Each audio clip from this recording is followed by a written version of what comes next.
killed at a home along Scenic near 78th around 5:30 p.m. Police did not disclose additional information about the shooting.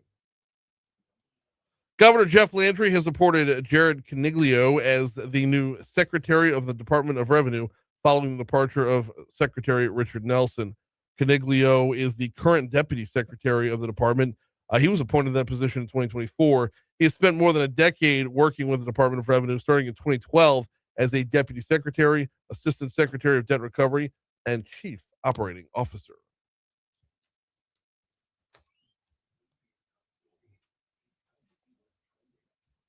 What you got, CV? All right. Brian Cole Jr. is scheduled to be arraigned in federal court in Washington, D.C. today. He's accused of placing 2 pipe bombs outside the Democratic National Committee and Republican National Committee headquarters the day before the assault on the Capitol, January 2021. You know, I completely forgot about that aspect of that day. Everything that went down on January 5th was overlooked because of everything that went down on January 6th. Mm-hmm. Yeah. And this is going to be an interesting case to follow because they catch this guy 5 years later. He was masked, right? I believe so, but like, I don't know. I'm going to be very, very interested to follow this case from start to finish because you catch him 5 years later. There's got to be some room for a defense attorney to throw doubt into the equation, right? Yeah, I don't think so. Yeah. U.S. military continued its assault on what it claims are drug-running boats off the coast waters of Latin America with another strike Thursday that the Pentagon said killed 4 people. I believe this was on the Atlantic side. Yes. This one was on the Pacific side. The other one was the Atlantic side, if I'm not mistaken. Yep, right. And this is going to be, it's different to see the Department of Defense working this, right? Or the Department of War working this. It's different because like drug enforcement or drug, curtailing the drug trade has always been like strictly a law enforcement issue. This is a completely different beast. And I got to tell you, they're going to run into all kinds of legal issues. They already are with the other boat, right? But I'm not hating on something that's different. If you continue to do the same thing over and over again and expect different results, that's crazy, right? Obviously, the war on drugs has not been a war that America's been winning.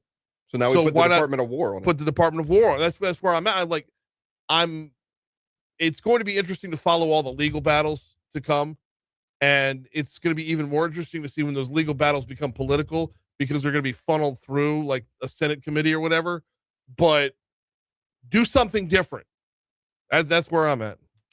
Prop Store Auction is scheduled to hold its annual sale of film and TV memorabilia.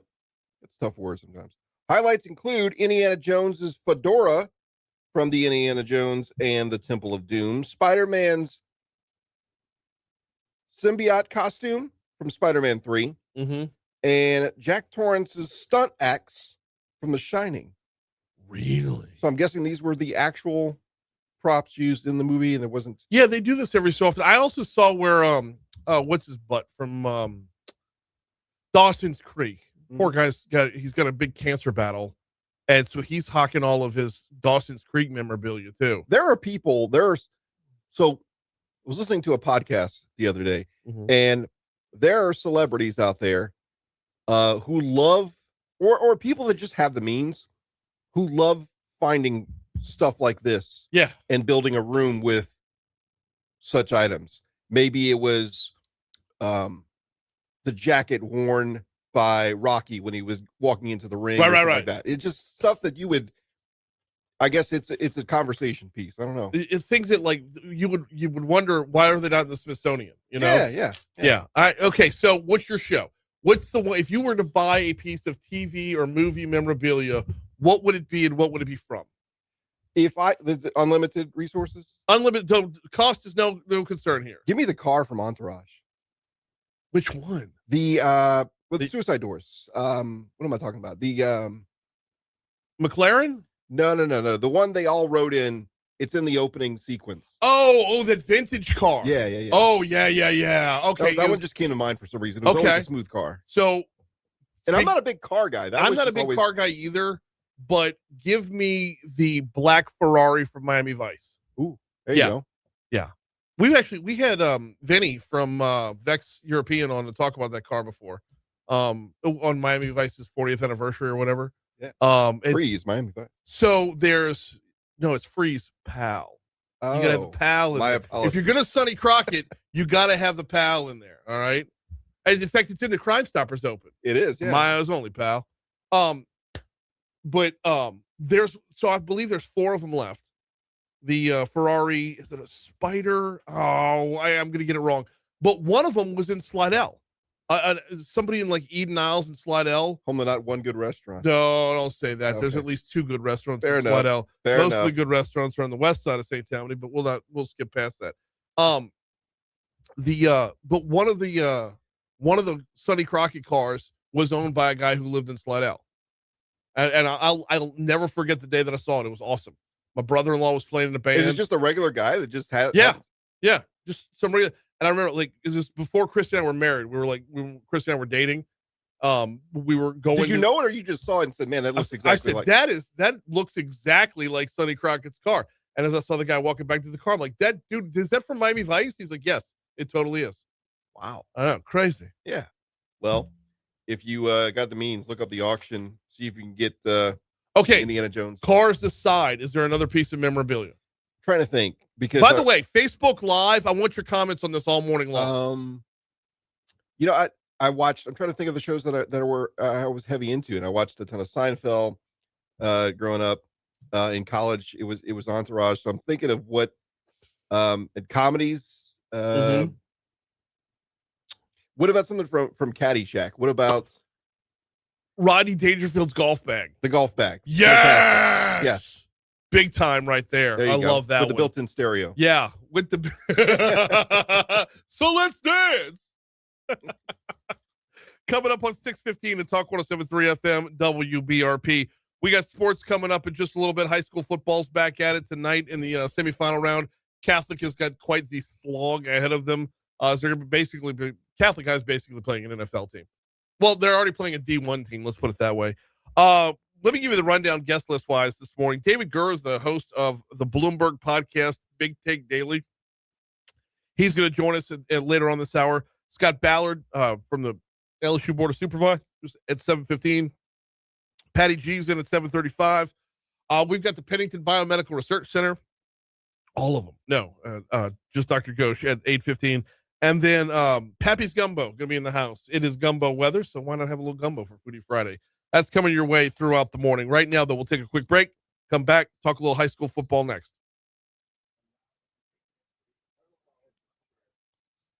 Huh?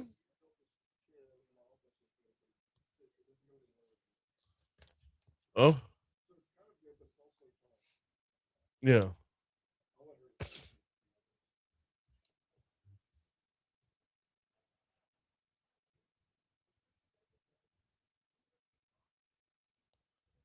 Thorns. Metro.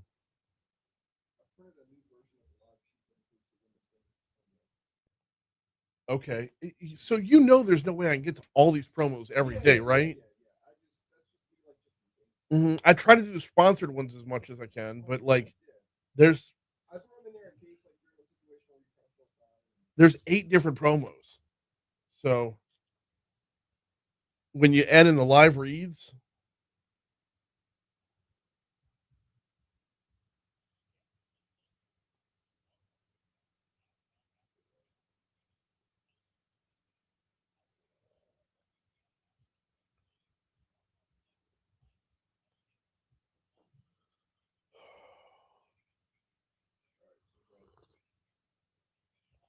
if I still had a home phone, I would want Jerry Seinfeld's phone.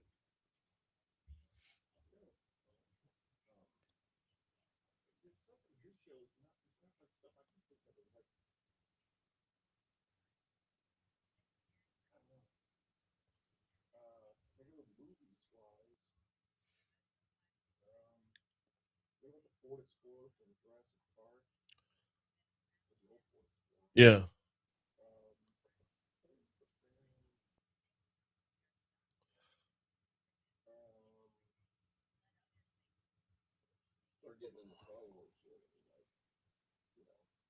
Yeah.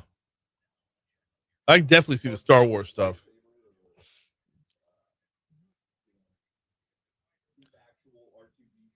The chessboard. I'll tell you what I want. I want the remake of the Resolute desk from the West Wing.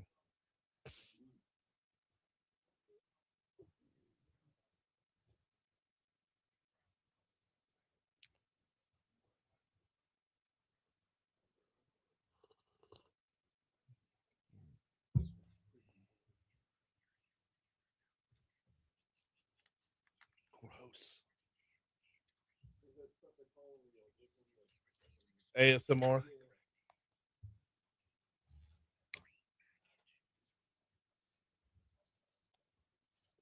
If your package is green, see a doctor.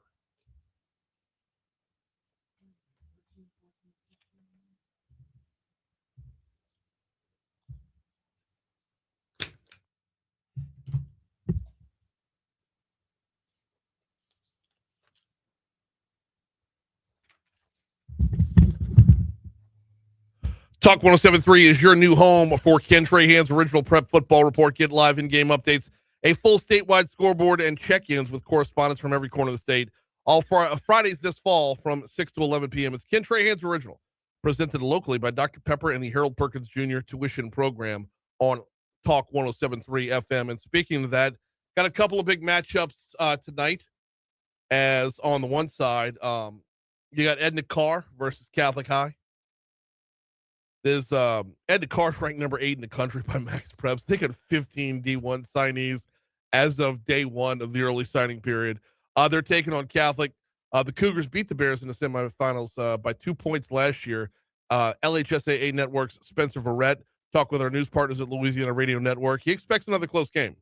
I think Catholic can do a lot of things that can frustrate Edna Carr at times, but we've said that about a lot of teams this year, and Carr has seemed to always have the answer. So I'm really liking Edna Carr in this one. You'll hear that game on our sister station, 104.5 ESPN Radio. LSU women took on Duke last night in the SEC ACC Challenge. We'll have highlights from that one right after the Fox Business Report on Talk 1073.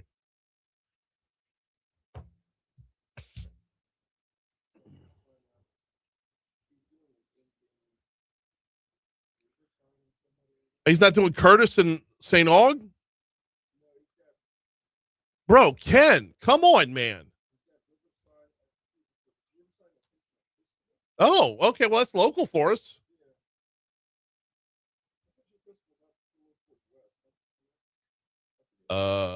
Essentially Catholics on the Donaldsonville side. Yeah, that's the that's Troy LaBeouf country back there.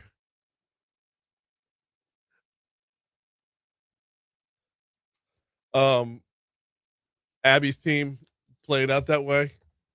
And I talked to Troy after the game. Troy's keeping score. He's keeping the scorebook on the game. And I go up to him after the game. I'm like, guess which one was mine? He's like 35. And he just had numbers written down, didn't have names. I said, Troy, you got names written down? He goes, no, just numbers. I said, guess which one was mine? It's 35. Yeah, like that. Like didn't miss it based on the way she plays. Yeah. Like, cause she walked in the gym with her friends, and I was still sitting in the car. Moscona had asked me to write a bit that day, so I stayed in the car to listen to the bit before going in.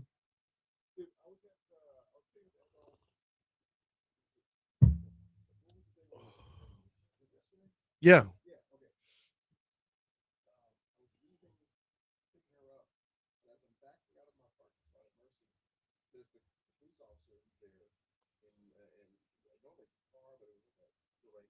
Yeah. Yeah. Hell yes.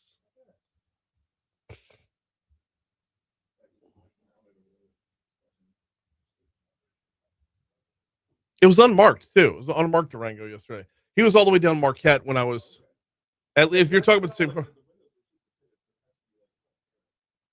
Yeah.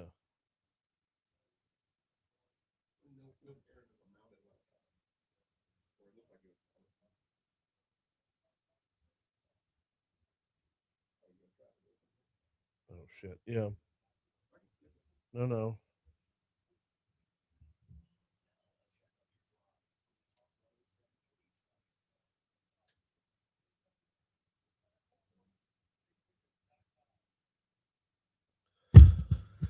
Sleepy Friday morning on the roads around Baton Rouge to start off your day, or I should say on the interstates around Baton Rouge to start off your day. I-12 westbound, where we normally see some volume at this time. Not yet. I-10 westbound is always good at this time, and it is right now as well. I-10 eastbound coming in from West Baton Rouge Parish looks great. Moving over to I-110, we're looking good there as well. But hopping off the interstates onto your surface streets, there's a couple of things to take note of, okay? First of all, there's an accident that's still being reported in the roadway, but it's from more than an hour ago. It's scenic and Mohican. Like I said, it's more than an hour ago, so it might be in the clearing stages or gone. They just forgot to take it off the board. From about 10 minutes ago, Rosenwald at Veterans Memorial, I guess up by the airport, I guess. Rosenwald at Veterans Memorial. That's an accident that's also being worked by BRPD right now. And, oh, you know what? That's scenic and Mohican. Yeah, that is still there. I'm looking at the map. It's still there as well. So, be on the lookout for that if it's part of your normal morning drive. Other than that, we're looking good. Like I said, the interstates, it's a slow start on a cold morning.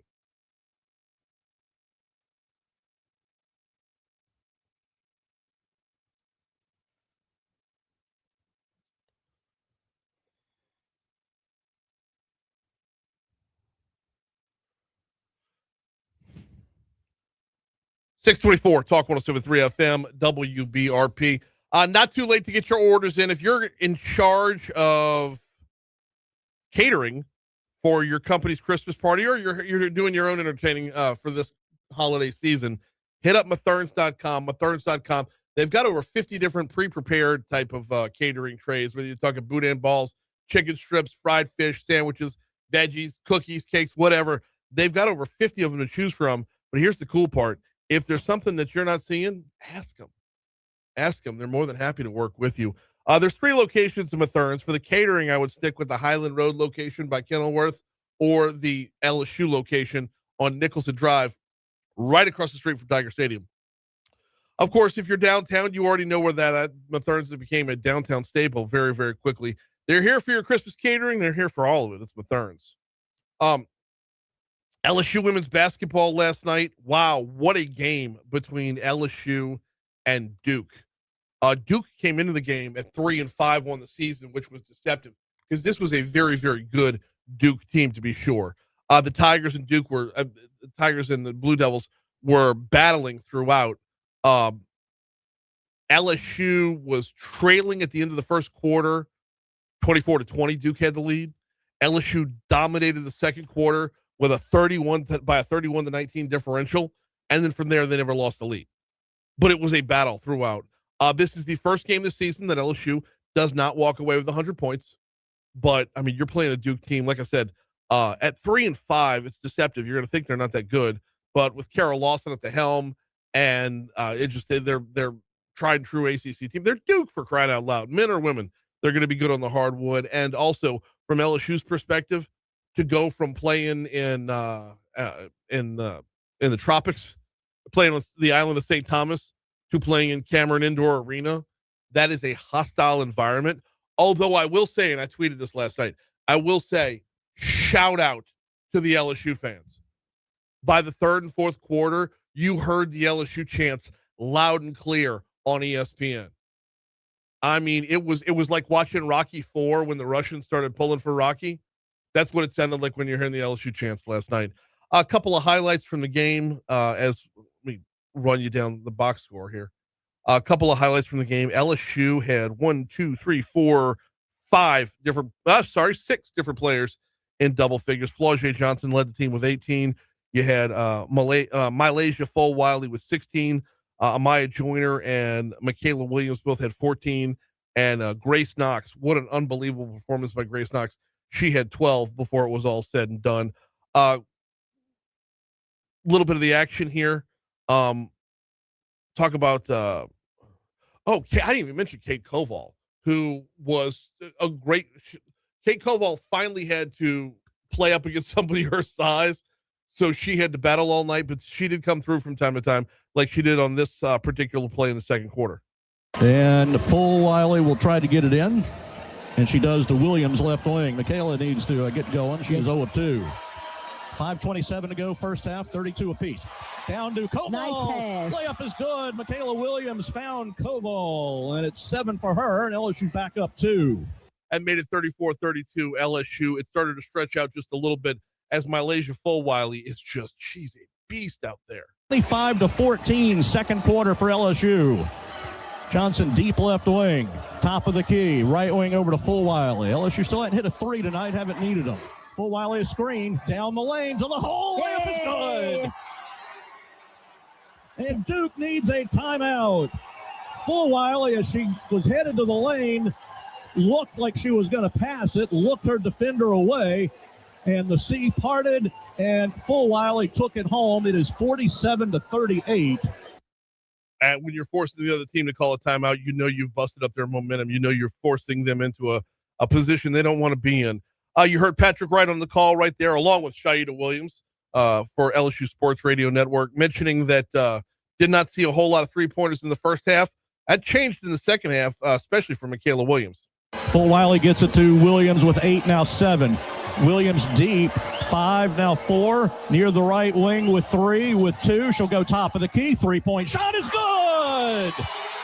Michaela Williams found the open spot at the top of the key and puts home a 3 at the buzzer to put LSU up 10.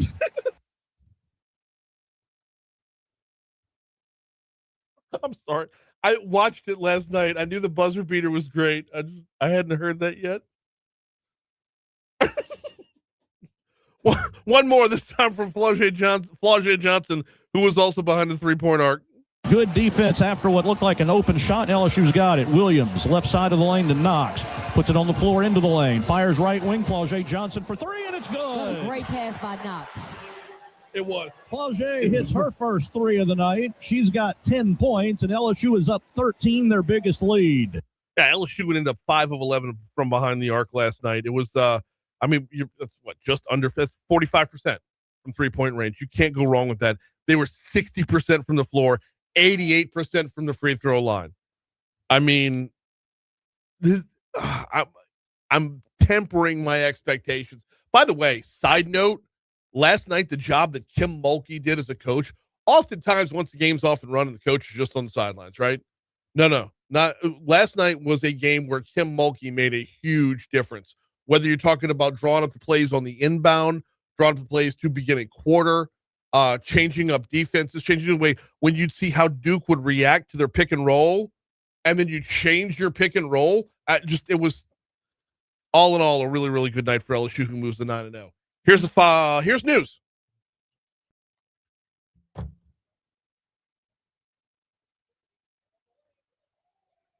Hey, the buzzer beater was.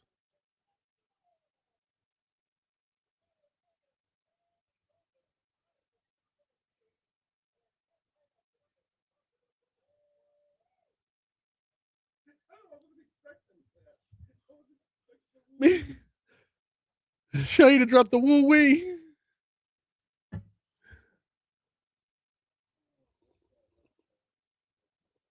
Oh, that's going to be her best line in history. Left side, right side, every side's a good side.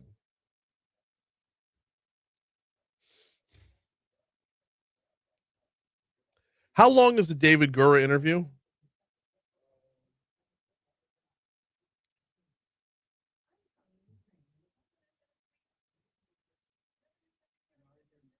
You want to flip-flop that and do it right here? Because that's too long for the last segment. Let's do that. Yeah, just so I can get a live read in.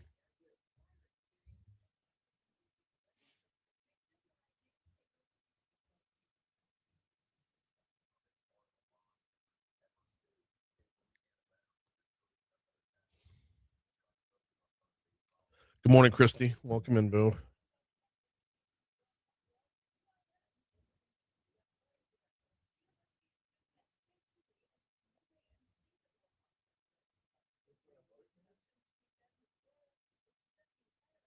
Yes. Yes, it's about damn time. Here's what I'm going to hit him with, okay? I want to get him on the show, and I know the mayor of Monroe, so I think I've got it in.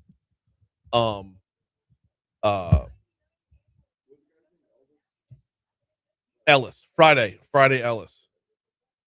I think so. You know how University of Louisiana at Lafayette likes to just call themselves the University of Louisiana? They're no more the University of Louisiana than Monroe is. So I think that game every year should be for the title of University of Louisiana. That should be the Louisiana Bowl. When Monroe plays Lafayette, the winner gets to call themselves the University of Louisiana for the next year. Yeah. Yeah, and a couple of other times I brought him in. Like, his people hit me up when he comes to do what?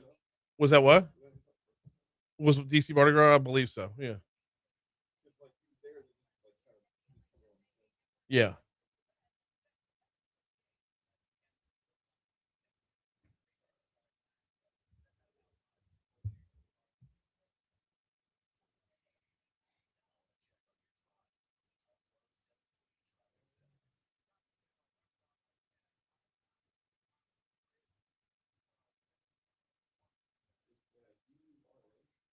Yeah.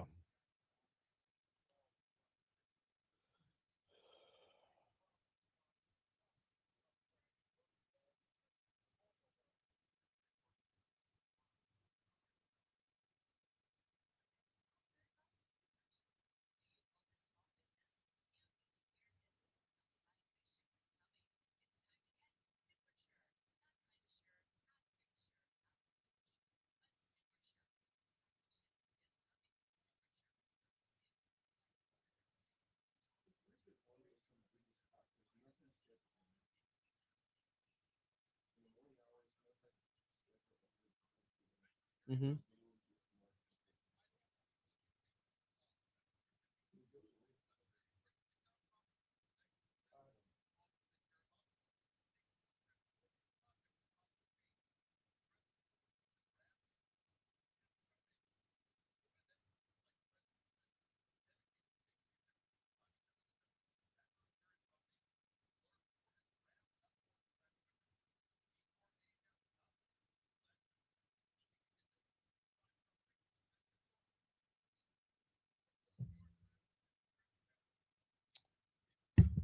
Oh my goodness. Okay, Byron's on point. You ready? The dude's robe, the stapler from Office Space, and Columbo's raincoat. Love it.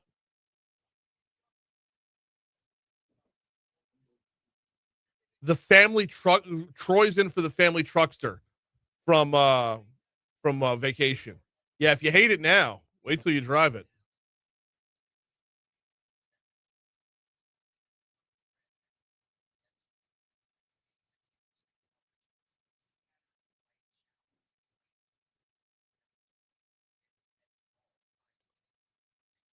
Troy says, I'm not deep in Miami Vice trivia, but how did Sonny afford his cars? I believe they belong. I just always believed they belong to the department. I mean, if you're going to bust people for drugs, you got to have a drug dealer's car, right? If you're Vice, I would just assume. Oh, wait, let me come back in real quick.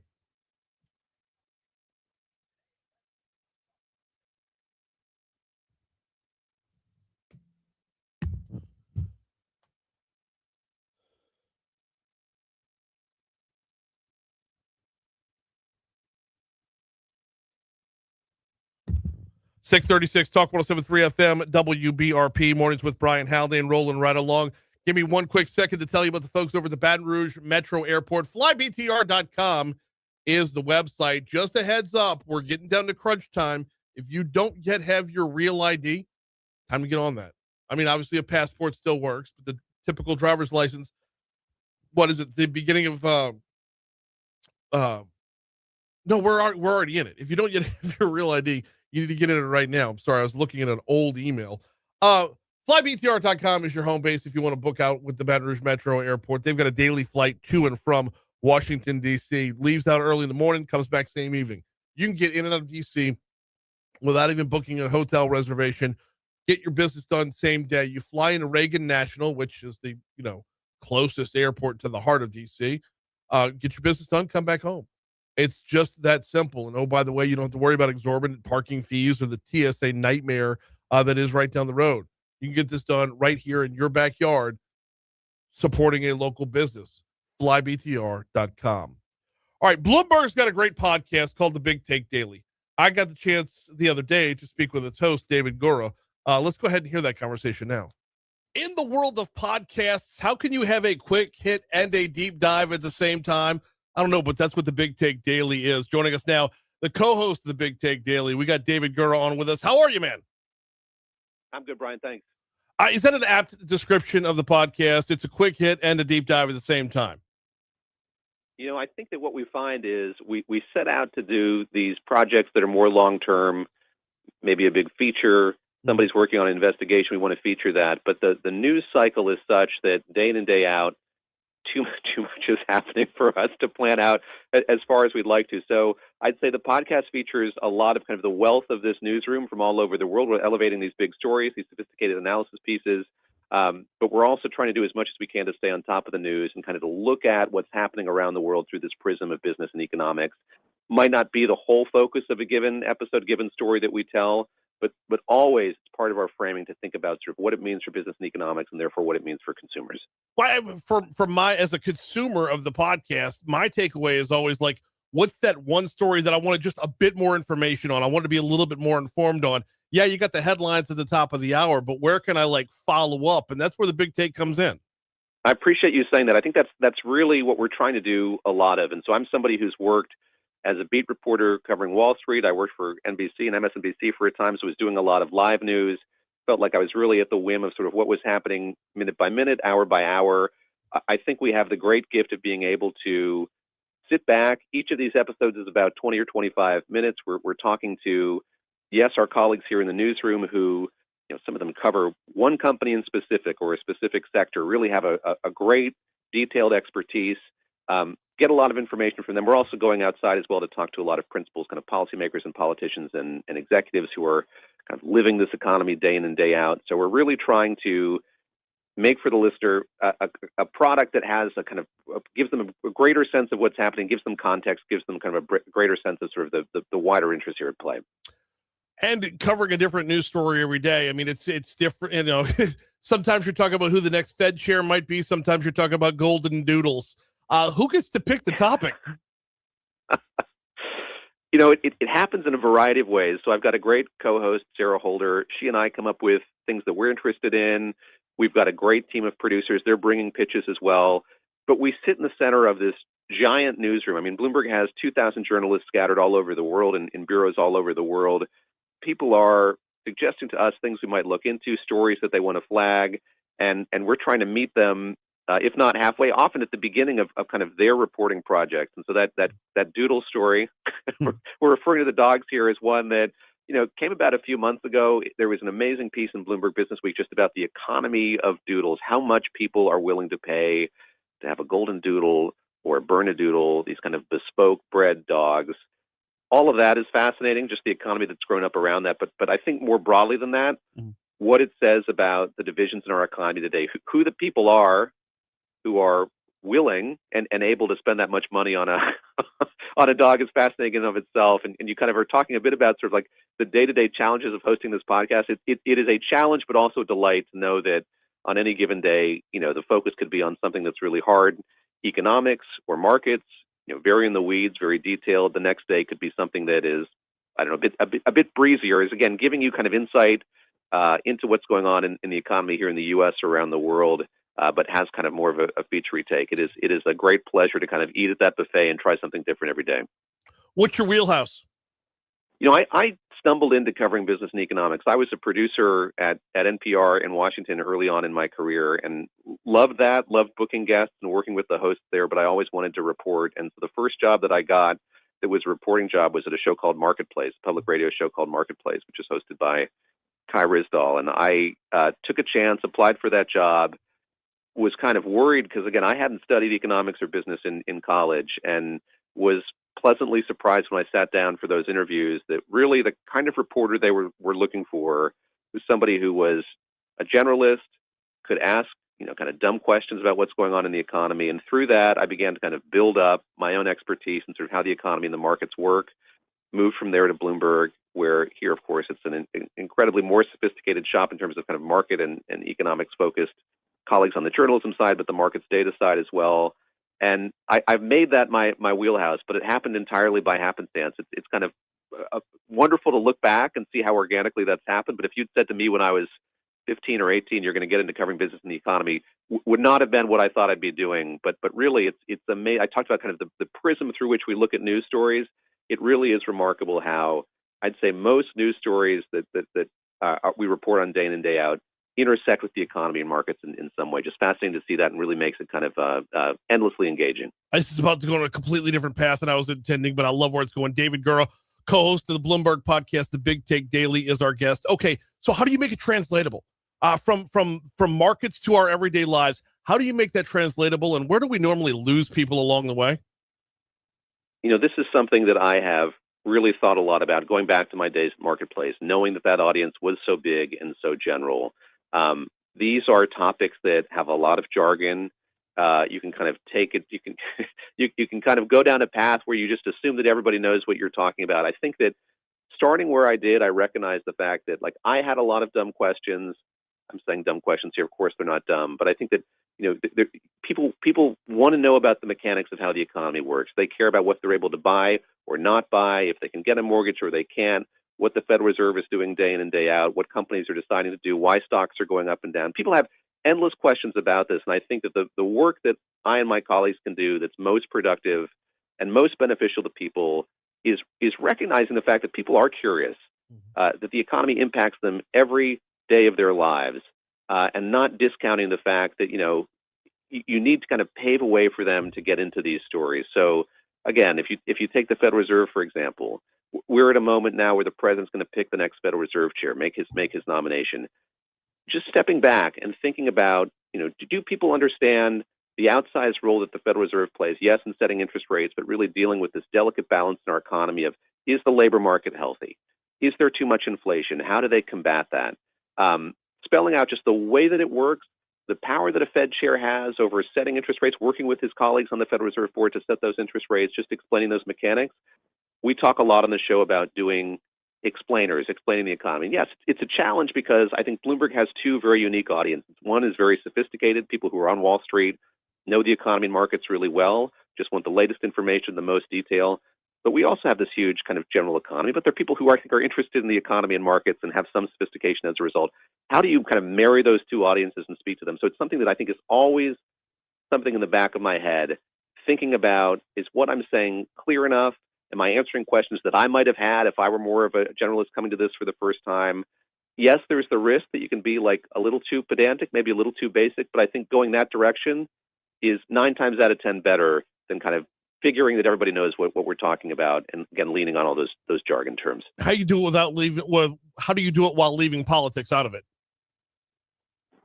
We don't leave politics out of it. I lived in Washington for 10 years and loved covering politics, loved covering Washington, did that when I was at NBC and MSNBC as well.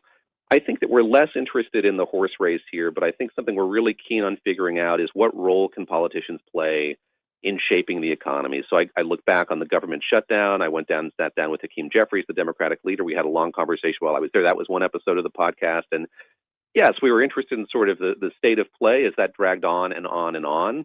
But also I was interested in sort of how he and his colleagues think about the economy, think about the division in the economy today, kind of make this an economy that can work for more people.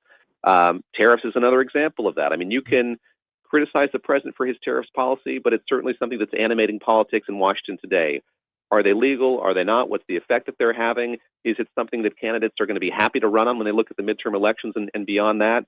So I'd say we're not kind of looking at politics in kind of a straight ahead horse racy way, but acknowledging the fact that, as you brought up, I think that the coming elections are going to be shaped by how people feel about the economy, how they're feeling about, yes, what they have in their retirement portfolios, but more than that, what they have in their wallets, what they're able to buy. And I think that's kind of the sweet spot that we're trying to get at when we do deal with politics on the show. Well, James Carville said it 30 years ago. It's the economy, stupid. I mean, it's always going to reign true. Right.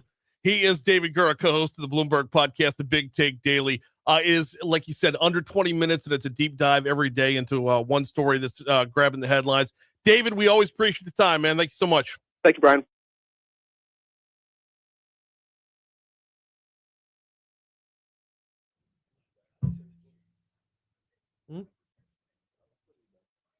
Oh, thank you. Yeah.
Rocco already wants tickets to Zach Bryan.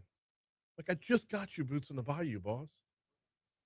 I mean, and like, I have no idea if I can get these. Like, I have no clue yet. If I can, absolutely, I will. There's.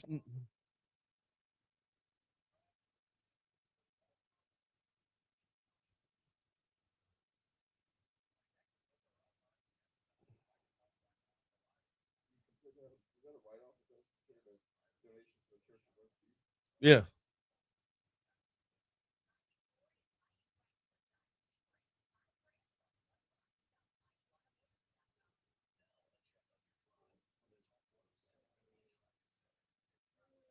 We'll be 10 seconds over.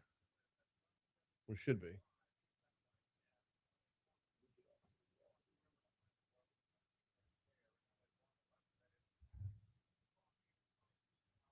So anyway, did I tell you about my getting my hair cut earlier this week? And okay. So yeah, I went to Glamour Cuts, and the girls at Glamour Cuts, they love to cut up. So before I could even say hello when I walked through the door, they're like, shh. And I'm like, okay. And Chip Klein was getting his hair cut, and he was just wrapping up. So they were walking him to the back to wash your hair afterwards. So they're like, wash his hair. Telling me to wash Chip's hair because they put the hot towel over your face so you can't see him. Turn the water on, spray the water on his hair a little bit. He's like, man, y'all got a hot towel and some cold water. So I start like rubbing his temples real quick, and I go, is the water too cold for you? Like right up on his ear. Is the water too cold for you? What the hell? So Rocco's texting me. He's like, he goes, I want tickets to Zach Bryan concert. Then I want you to come back to my house and wash my hair.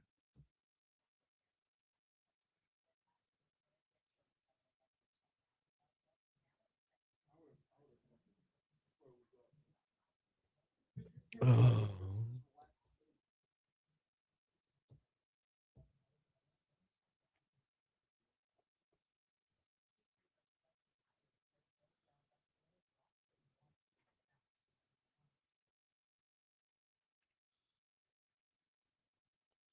Of course, I've got you covered.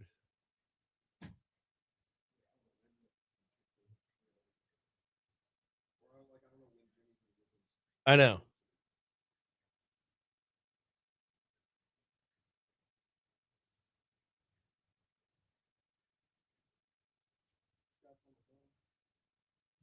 Yeah, you're gonna have to call him. Oh, let me let him know.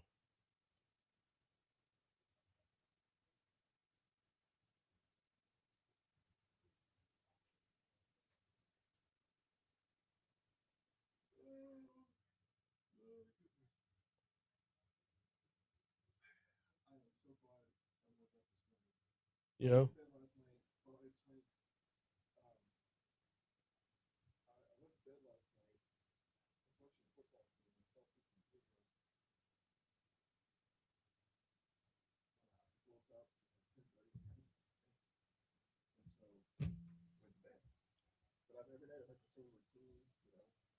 Yeah.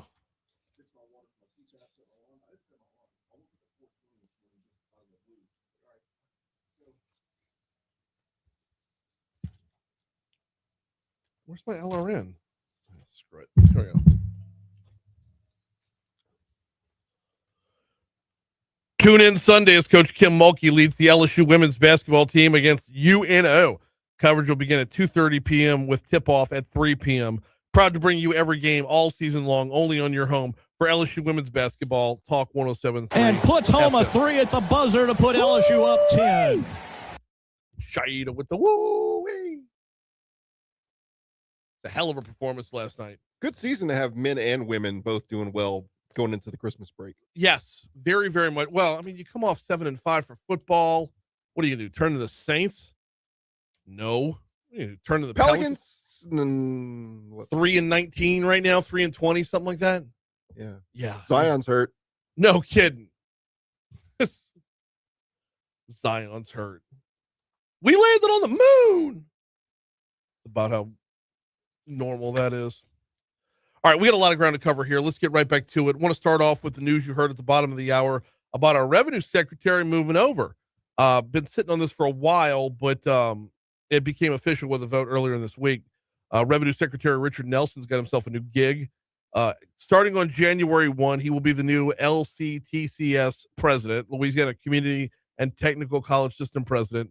Nelson, speaking to the Louisiana Radio Network, says his experience as revenue secretary and his prior experience as a member of the Louisiana legislature makes him the right man to take over leading this 12 campus system. Cut 7. I've been part of a lot of different efforts to make Louisiana better. And so this is really just kind of another chapter for me in trying to focus on some of the biggest problems. Maybe I'm viewing this wrong, but I don't see taking over LCTCS as fixing problems. I see it as in better positioning Louisiana to be job ready, better formulating the workforce to match what Susan Bourgeois is doing over at economic development. Maybe that's just me. I don't know enough about the community college system to know if it's riddled with problems or not. But right now, with everything you've got going on, and I know I'm thinking locally, and I'm thinking River Parish is right down the road, which is awesome, right? But it's more of can we get one foot out in front of the rest of the nation when it comes to making our technical college, community college system a lot more workforce development ready. Nelson says with all that economic development that's going on, that's why it's so important right now. And he knows that that's the mission at hand. You have all these projects taken off, you have all this money coming into the state, but that's going to create thousands and thousands of jobs that we want people in Louisiana to be able to take advantage of. But they're going to need the skills, the training, the degrees to do that. And the job for LCTCS needs to be staying one step ahead, not training for yesterday's jobs, training for tomorrow's jobs. Right? So Nelson says that training people in certain essential skills, that's probably the biggest component about keeping all of our talent in the state, all of our people in the state, keeping them in the state. We don't have to rely on people from Texas or Mississippi to come in and fill those jobs. We want Louisianians to fill them. And this system, that's really what it's all about. So his deputy over at the Department of Revenue, Jared Coniglio, we had this in our top stories and trending, going to take over as the new revenue secretary. He's got a wealth of experience in the department, so we should be fine on that front. Let me take a quick second to remind you about 180 Pros. 180pros.com is the website if you want to check them out. 180 Pros prides themselves on being your IT partner. Huge difference there between being your IT provider and your IT partner, right? Your IT provider, if there's a problem, they'll you call them up, you hit the little automated line, and they'll do their best to fix your problem. With 180 Pros, they base their success off of your success. And when you call them, it's local, 225-330-2200. That's the phone number if you want to get set up with them. But they'll build out your entire system, make sure the build out for your system is matching your needs in your business. Of course, everything on the cybersecurity front, they are always on the cutting edge on that front. Simplified billing, same-day response time, truly relationship building to be your IT partner. Learn more at 180pros.com. We got enough time here. Another story from Louisiana Radio Network. I know we're kind of doing a news dump right here. Another story from Louisiana Radio Network, and I love the way they wrote this. If you heard the news at the bottom of the hour, 4 months after being blindsided by the resignation of John Hartwell, University of Louisiana Monroe announces their new athletic director this week. That will be S.J. Toohey. He is heading up the Warhawks athletic department. During his introduction, Toohey said his goal is to send the entire athletics program soaring to new heights. We are going to provide our student athletes the best possible experience of what we can do to the best of our capabilities every day, whether you're here for 1 year or for 6, because I don't understand the eligibility rules anymore. So that was 2 puns in the opening writing right there. That's really good.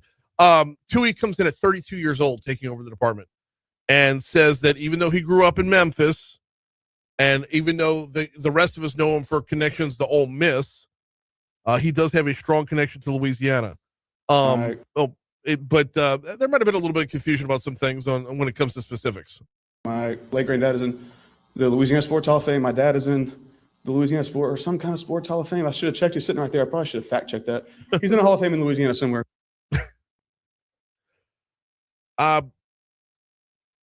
Why choose UL Monroe? Well, because the short answer from Tui was that he's got a strong foundation to build on there. It's a place that wants to win. It's got people that want to win. It's got great foundation. And it's not a job where you wake up and go, man, like, we just got to stay afloat. No, we're going to build and grow. At the beginning, I was reading the copy from Louisiana Radio Network and told you that UL was, quote, blindsided. For those that don't know, most of us know S.J. Tui as the little brother from The Blind Side. So that's him in real life right there. Obviously not the actor that was on screen in the movie, but that's the real life S.J. Tui. He was the little brother from The Blind Side. Hey, Kate, I got a modest proposal. I'll hit you with this during the break, but I want to throw it out there before we get to the top of the hour. And I want everyone's feedback over on our Facebook Live feed. We're on Facebook Live, courtesy of Lake Urgent Care, every single day. You know how the Louisiana University of Louisiana at Lafayette likes to just call themselves UL? When in actuality, they're no more the University of Louisiana than the University of Louisiana at Monroe. Fair enough. Okay. I propose that since UL Monroe and UL Lafayette play in like their final game of the season as rivals every year, I propose the winner of that game gets to call themselves UL for a year. Make it so. I'm here for it. It's 7:00. Here comes news.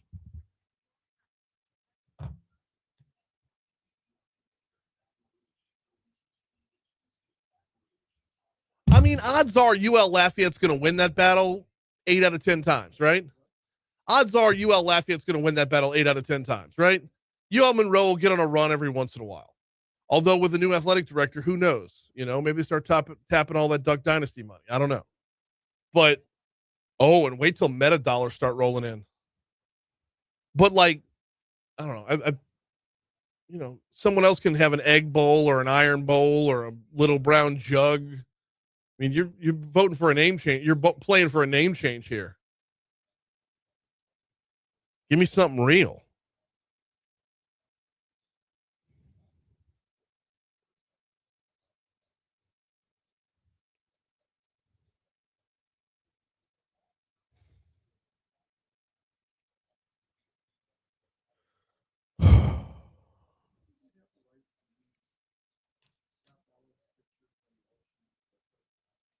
Yeah.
I believe so.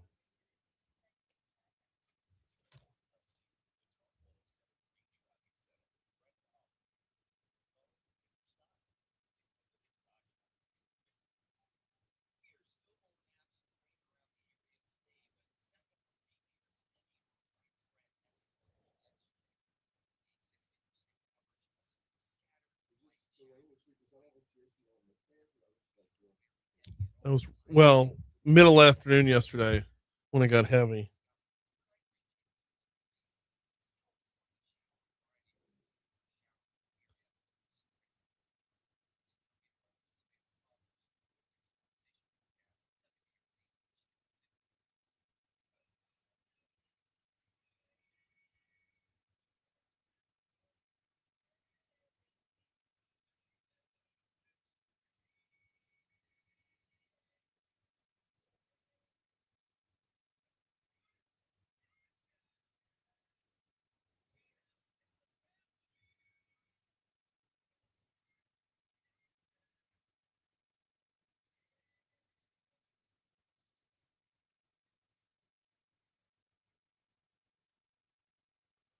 .705 Talk 107.3 FM WBRP mornings with Brian Haldane rolling right along. Hour 2 coming your way right now. Brian here with you. Cade Wazan producing. 43 degrees to start off the 7 o'clock hour in Baton Rouge. We are broadcasting live from the 180 Pros studio in downtown Baton Rouge. 180 Pros. Is it time for your IT to hit a 180? Visit 180 Pros, 180pros.com. Busy hour this hour. We've got Scott Ballard slated for our next segment. Board of Supervisors president over at LSU. We got Patty G slated for 7:35. A lot to get to, so let's dive right in. Top stories and trending.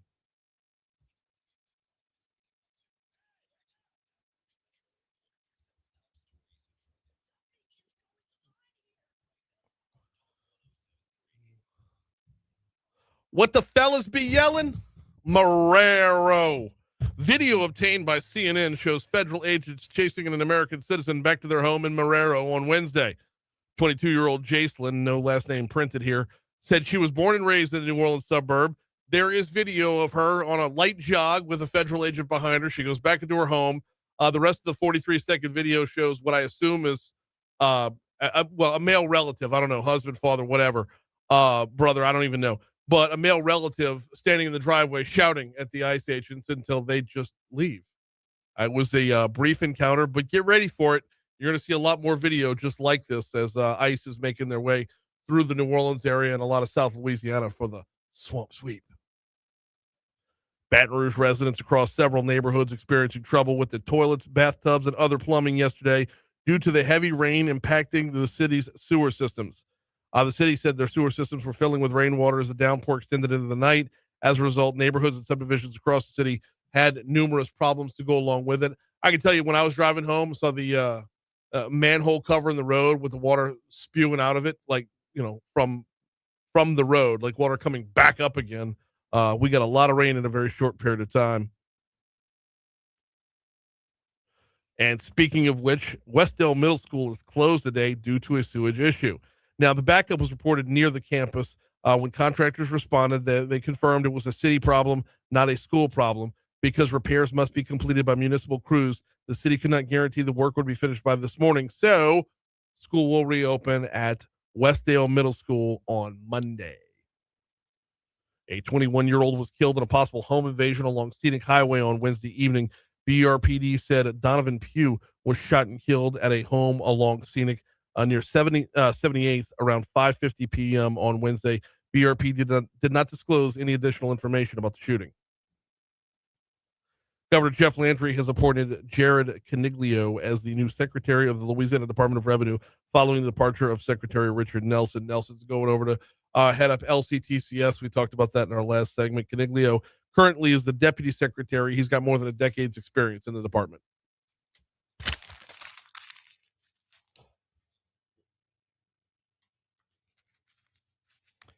The U.S. military continued its assault on what it claims are drug-running boats off the coastal waters of Latin America with another strike Thursday that the Pentagon said killed 4 people. Just one strike this time, right? Yep. Because the one before that, I believe they said there was 4 different strikes. They call it a double tap, which I didn't realize was a military specific term. Okay. Yeah, well, I've heard that. I've heard the news reporting. Yeah, but as far as like taking out a boat, I didn't. I was familiar with the term in terms of shooting. Yeah. Not correct, in terms correct, of like correct. firing a rocket at a boat. Yeah. But they got him. They got this boat in just one shot, right? It wasn't like This four. was a This was one. Mm-hmm. All right, it's gonna be a different vibe, in battling in the war on drugs. And if you've got a war on drugs, which we've had for 40 years now, probably longer, but when you've got a war on drugs, we've been fighting it from a law enforcement perspective all this time. Yeah. Why wouldn't you have the Department of War do it? It seems very cinematic in a way. Yeah. I'm not trying to paint any kind of position either way, but it's these small cigarette boats that are just flying out, and then they get hit in the water. Brian Cole Jr. is scheduled to be arraigned in federal court in Washington, D.C. today. He's accused of those 2 pipe bombs that were placed outside the DNC and the RNC headquarters the day before the Capitol riots. So January 5th of 2021. That's we often forget because of everything that went down on the 6th. We completely forgot about what happened on the 5th. That's correct. This is going to be an interesting story to follow because we're 5 years later, man. We are 5 years later. As of what? How many? Literally 1 month from today will be 5 How many years. newscasts have been covered with January 6th? Right. And in this, when this came back up, it was like, oh yeah, I remember that, but it was 5 years ago. Yeah. We've had 2 presidents. Exactly. And I want to know the criminal defense attorney who can't, create enough mud, create enough reasonable doubt to say, hey, it took you guys 5 years to find my guy. Like there's got to be something wrong here. There's gonna be something amiss. It's like 5 years worth of chain of evidence, 5 years worth of research, 5 years worth of investigation and detective work and all that stuff. And there's no way you're floating around for 5 years on the lam and then all of a sudden, poof, it's not gonna be cut and dry. It's gonna be an interesting story to follow. Prop Store Auction scheduled to hold its annual sale of film and TV memorabilia.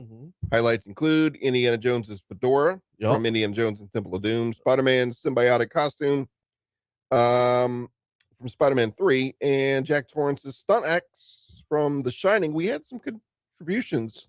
And I want more, by the way. Yeah, over on Facebook Live, which we're live on Facebook every day, courtesy of Lake Urgent Care. Did you have the contributions on Facebook Live up, or do you need me? I got them. If you... some of them, let's see. We had, I have to go back a little ways. I think we had. It was. I guess I'm not seeing all. Okay, of them. I got them right here. Right here. All right, the dude's robe. Yes, from the Big Lebowski. The dude's robe from the Big Lebowski, the stapler from Office Space. How about Columbo's raincoat? Yes. That's another really, really good one. Troy says the Wagon Queen family truckster. The station wagon from Vacation. There you go, Clark. Yeah, you think you hate it now. Just wait till you drive it. So yours was the car from Entourage, the vintage car from the opening of Entourage. Yeah. Mine was the first Ferrari from Miami Vice. Not the white one after they blew up. Remember the guy had the rocket propelled his rocket launcher, and it was was he blowing up boats? No. So Crockett and Tubbs are busting this guy as an arms dealer, and Crockett says, "How do I know these things work? They've been in storage for 20 years." Guy whips it out and just shoots his car. Oh, anyway, one of those cars was in Louisiana as of I guess it had to be 20 years ago because Christy and I were dating when I saw it. So as of next year, we've been married 25 years. So at one point, you still got the car? I don't know. We also mentioned the golf bag from Caddyshack. The golf bag from Caddyshack is probably the best. I forget Dangerfield's character's name. Al Cervic. Cervic. Yeah, yes. Al Cervic. The golf bag with the beer tap in it and the stereo in it. I'm here for it, man. There you go. Totally here for it. I would also throw this one out there. You ready for this? Sure. I want the remake of the Resolute desk from the West Wing. Oh, yeah. Big West Wing guy over here. I want the remake of Including the accoutrement that's on it. Yes. Yeah. Phones. The red phone, the Department of Defense phone. Yeah. Absolutely want that. Maybe it's tchotchke. Yeah. And another one that I really, really want is the lamp that the FBI tapped from Sopranos. Did we mention somebody said the stapler from Office Space? Mm-hmm. What about? Well, I guess I'm assuming it's two different fax machines. The one that was in the show and the one that was destroyed. The one that was destroyed. Yeah. It wouldn't do you much good to have a busted up fax machine. That's, I mean, or maybe a copy of the actual TPS report. That's another good one. Yeah. Put your contributions in. If money's not an object and you're buying Hollywood memorabilia, what are you buying? Let us know over on Facebook Live. We're live there every single day, courtesy of Lake Urgent Care. All right, we had a quick break. When we come back, Scott Ballard is scheduled to join us next.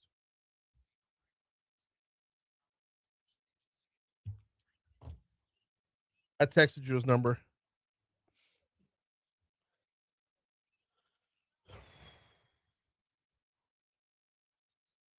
Kevin says, I love my girl Heather over at Glamour Cuts. I love that. The whole crew over there is awesome. I've been going to Glamour Cuts since they were in. Huh? Oh. Sorry.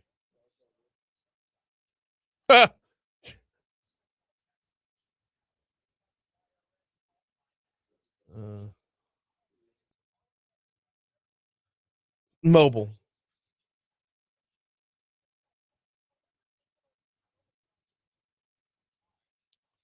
Jay says he wants the F-14 from Top Gun.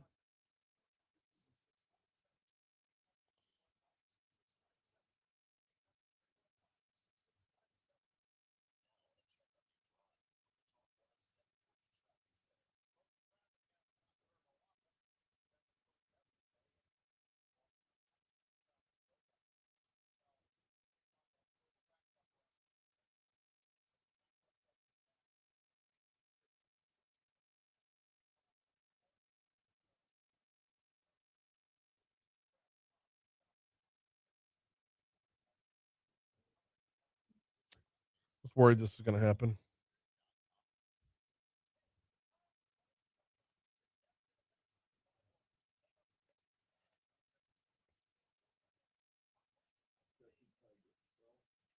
Yeah.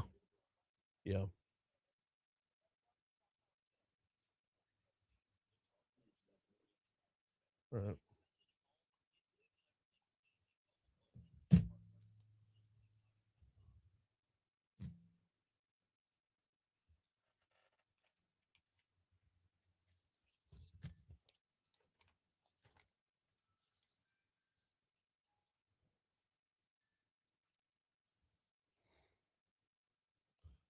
$716 Talk 107.3 FM WBRP mornings with Brian Halliday and rolling right along.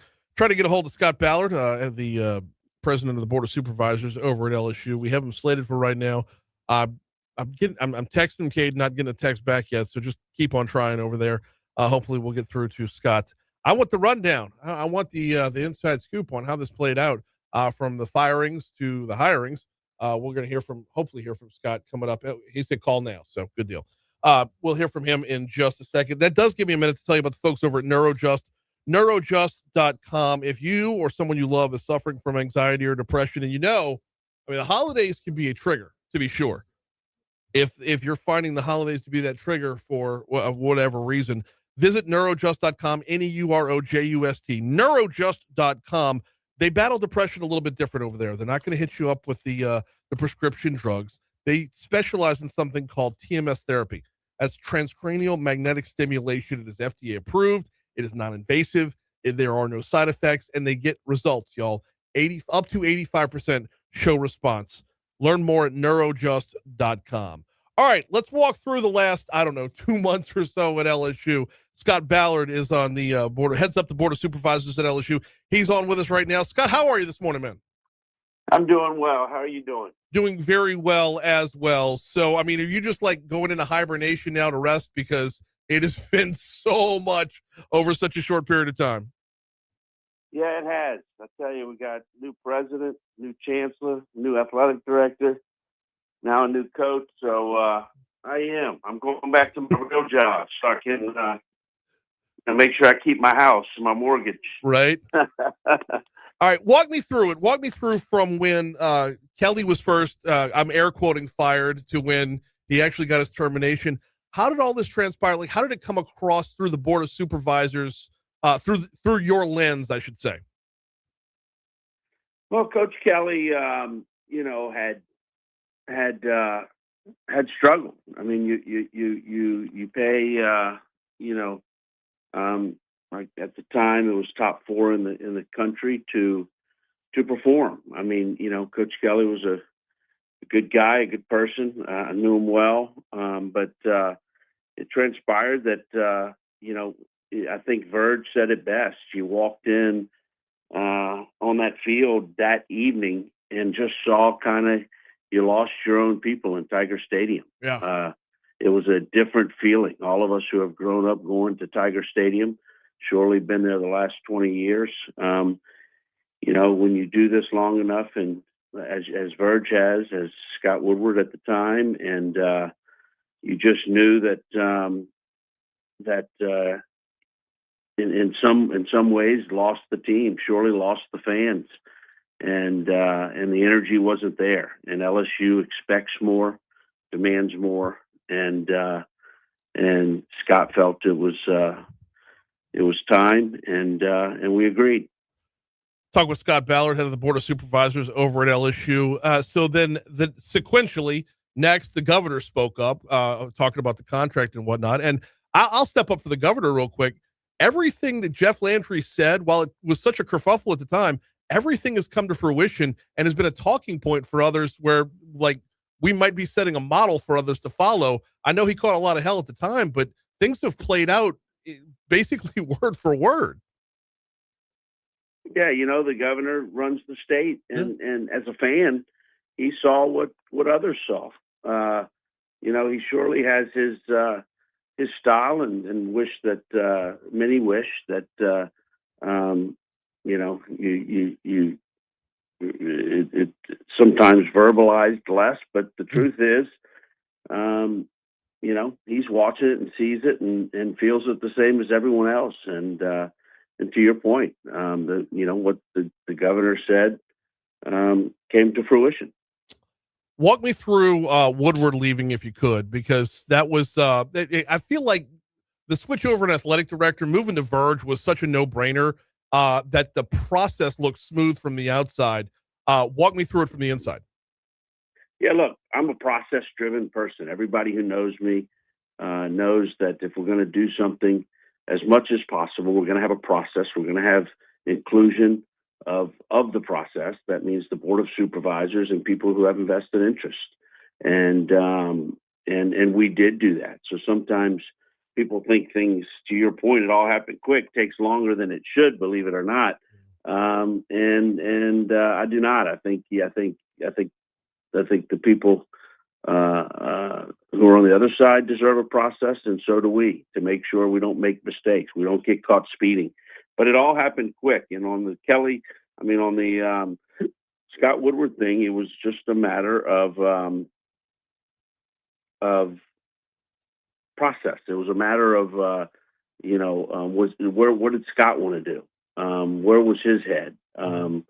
Where was this happened quickly for him as well in hindsight, because nobody expected that game against Texas A&M to end the way it did, to have the feeling the way it did, and truthfully, which people just don't believe, or some, is that we talked and it was, where are you, Scott? What do you think? And it was, we accepted his move on, and it truly was, he was part of that process. It wasn't demanding by us. It was where he felt he was as well. Mm-hmm. And we expect better. And there was a lot of mistakes made throughout the process. The governor pointed out the contract and other things that, he used the tip of the spear, but I think he was ready as well. I know he was, and it sped that up. Verge, so on the outside looking in, Verge was a no-brainer. Was it? Was he a no-brainer on the inside as well? He was. Look, I've known Verge a long time. As you know, this is the second time I have been the chair of the board. I had, I hired Coach O when I was chairman of the board, and we had to let go Les Miles. I feel like I'm not sure if I'm jinxed or if there's some blessing to it of being able to just, when times move on, God calls. But Verge was a no-brainer. Verge he's a heck of an administrator. He's been around a long time. He knows everything about LSU. He has bled LSU his whole life. When we did all of this so quickly, we needed stability. He creates stability. We needed quick decisions, so people didn't think we were, because we were not. LSU is bigger than all of us, but the feeling was that a lot was going on. We were in disarray. What's going to happen to LSU? They need a president. They need this. They need this. The governor. And to your point you made earlier, it all worked out. It all worked out not by luck, not by circumstance. It worked out because we had a process. We had people in place, and this was thought out. Didn't happen overnight. We had met more often than people realize, and we put a process in place. Whether it was the governor, whether it was Kelly, whether it was Scott Woodward, whether it was Verge, yes, faster than I wanted, faster than we wanted, but we don't get to pick when circumstances present themselves, and that's really what happened. So yes, to your question, for us it was a no-brainer to put stability with stability, meaning Verge was stable, knew what was going on, and surely had the administrative experience to do the things that he's doing and that we're going to need in the future. And we're going to continue to always assess everything. So he has the proper support he needs. The president, the chancellor have the support they need. The coach has the support he needs. And we've done that with Julie in the athletic department and others. And so anyway, I hope that answered the question. No, it absolutely does. We're talking with the president of the Board of Supervisors over at LSU, Scott Ballard. We got him for another 5 minutes before we cut him loose. Scott, I want to step away from the coach search. We'll get to the coup that was landing Lane Kiffin in just a second. But let's move over to the chancellor and president search, because that was happening regardless, right? We were in that spot. This stepping away from athletics, that was happening regardless. So talk to me about kind of the dovetailing or the Venn diagram that was these two separate searches at the same time. Sure. So the president of the university was, yes, happening before all of this. And that we were Bill Tate had left, went to Rutgers on his own. There were some things and some changes that needed to be had. No question about it. Bill Tate got an opportunity at Rutgers, and Bill Tate was, did some very good things, but, felt that fit his culture more. And as it related to where he needed to be and his family needed to be. So that opened up his position. In that position, again, I'm very process driven.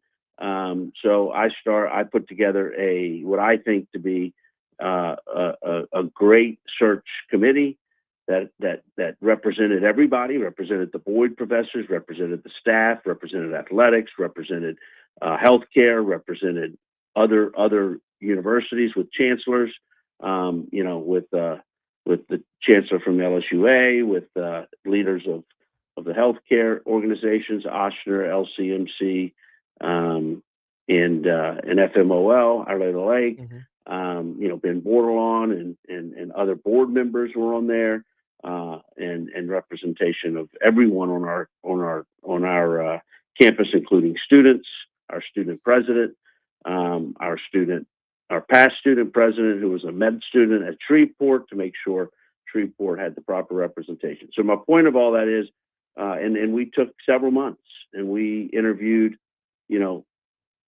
a lot of people, and we hired a firm to make sure it was done correctly. And we did. And we got a great, I think it's the first Louisiana born and raised president at Louisiana State University. We hired that and Dr. Wade Roos. And I think that is great. And I think people in the community and LSU fans in the state of Louisiana will see why that is awesome when you can get it. It was not a litmus that needed to be done, but it surely was something that if we could get done, we wanted to do, especially since it hadn't been done in Louisiana. Surely does like people who have our background and our culture, but at the same time, meet all the academic requirements and all of the requirements needed for a top 50 tier 1 institution, which is what we're going to be very quickly, and then continue to get better. And we hired Dr. Roos, but we also saw there was a hole. We saw there was a hole from the Boyd professors, from the staff and others, and I listened to them. I met with them. I think if you met the president of the Senate at LSU, if you met with the Boyd professors, they would tell you that I meet with them often. I include them. They are vitally important to our university and any for that matter. It's who teaches our children, and I guess they're not children to some, our young men and women. And so I included them. And in that inclusion, I understood that maybe they thought Wade didn't have the right research and other backgrounds that fit their needs.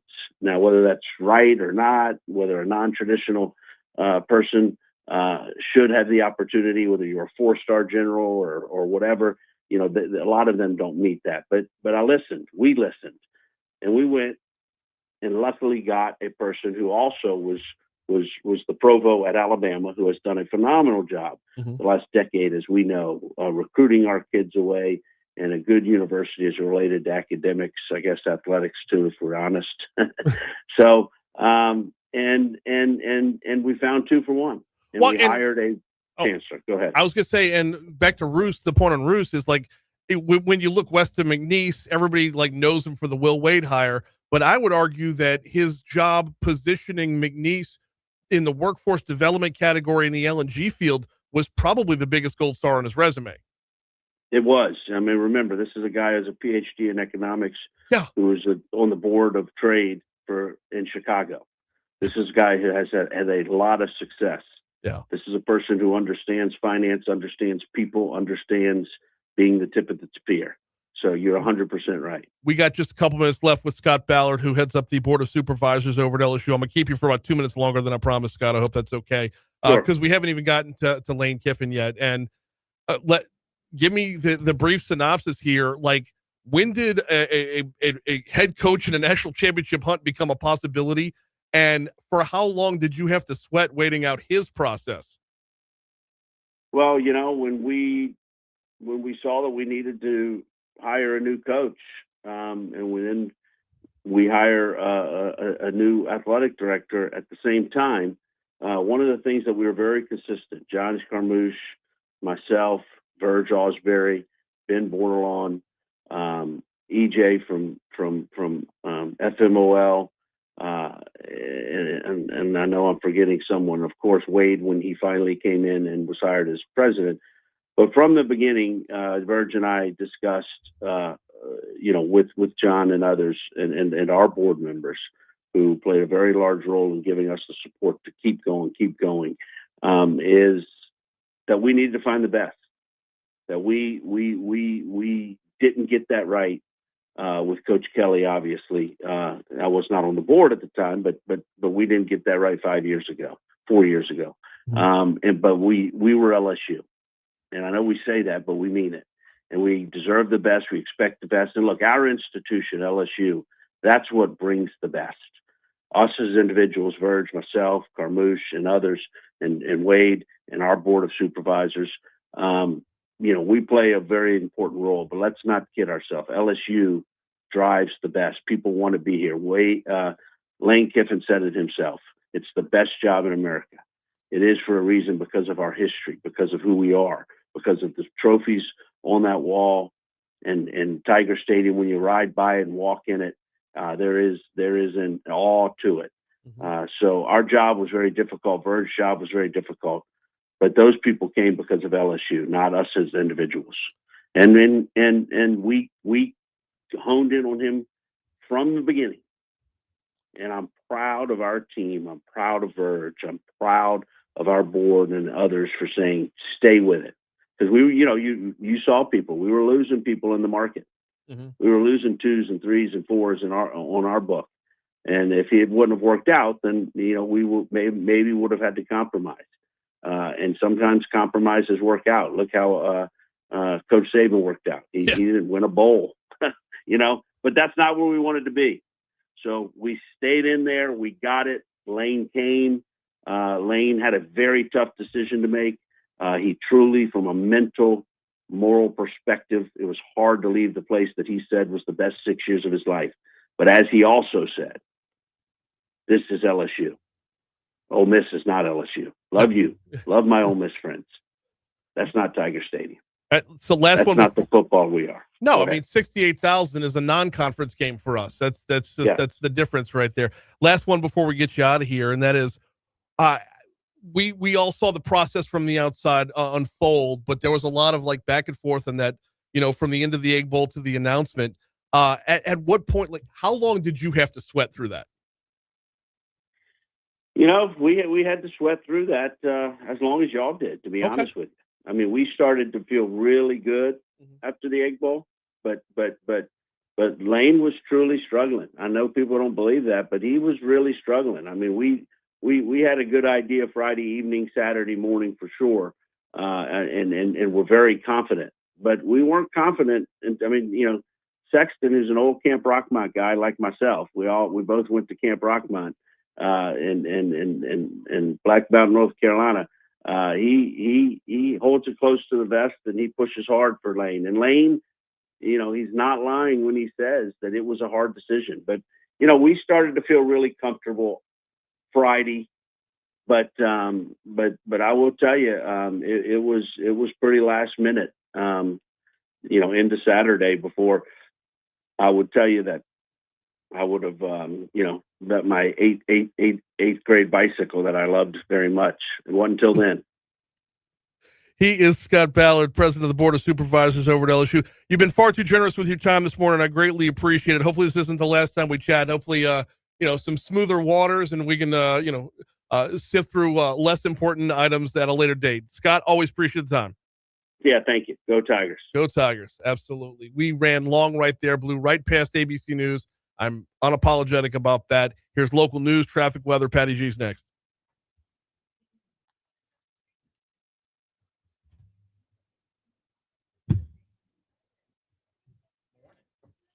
Good morning, sir. How are you? I'm well. What do you want to talk about today?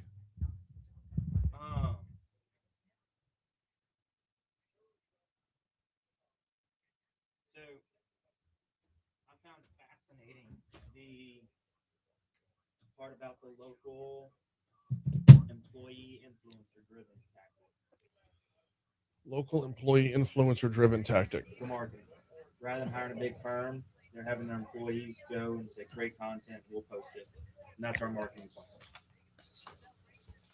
So have your baristas, your store clerks, almost kind of like a challenge. Open up your TikTok. Open up my TikTok. Mm-hmm. Okay. What am I doing here? Search. Okay. What am I searching? Mark. M-A-R-K. From Cracker Barrel. All right. This guy has taken the world by storm. That's him. There's some of the videos are better than others. Okay. But this guy has taken the world by storm.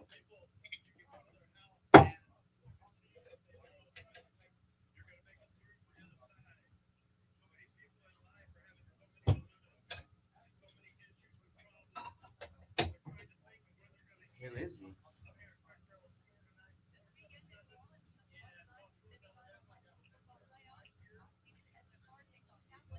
I think he's a franchisee. I don't know. But he sounds like he's a cross between a Baptist minister and Forrest Gump.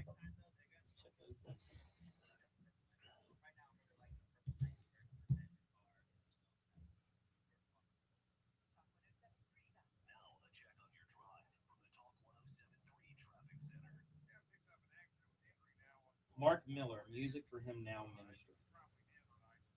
Okay. He's got a little side hustle. Little Baptist preacher in him. Yeah, he's got some videos of the church, Ozark Bible.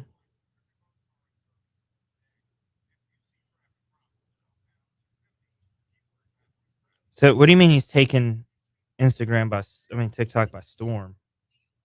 Maybe he's just taking your TikTok by storm. Well, I mean, he's not in the millions, but That's what I'm saying. That hair, though, man, is always on point. Yeah. He just goes to Cracker Barrel?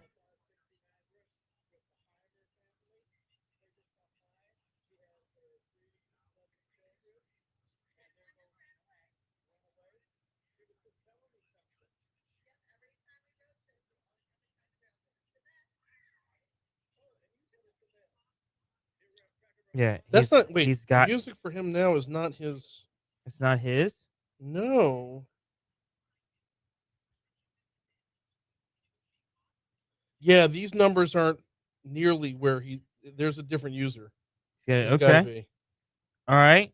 Mark Miller, Cracker Barrel. Yeah, no, he's in the 100,000s for most views and like That's what I'm confused. hundreds and hundreds of comments. Okay. I don't know why. I'm getting. I don't think I'm connected to the fucking internet.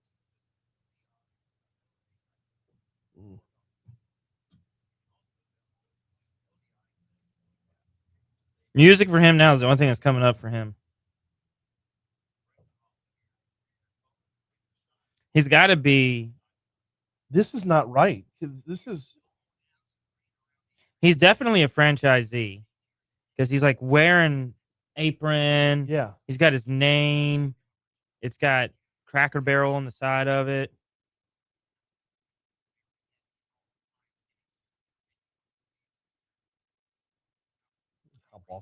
Hop off the Wi-Fi. I think the Wi-Fi might be resetting.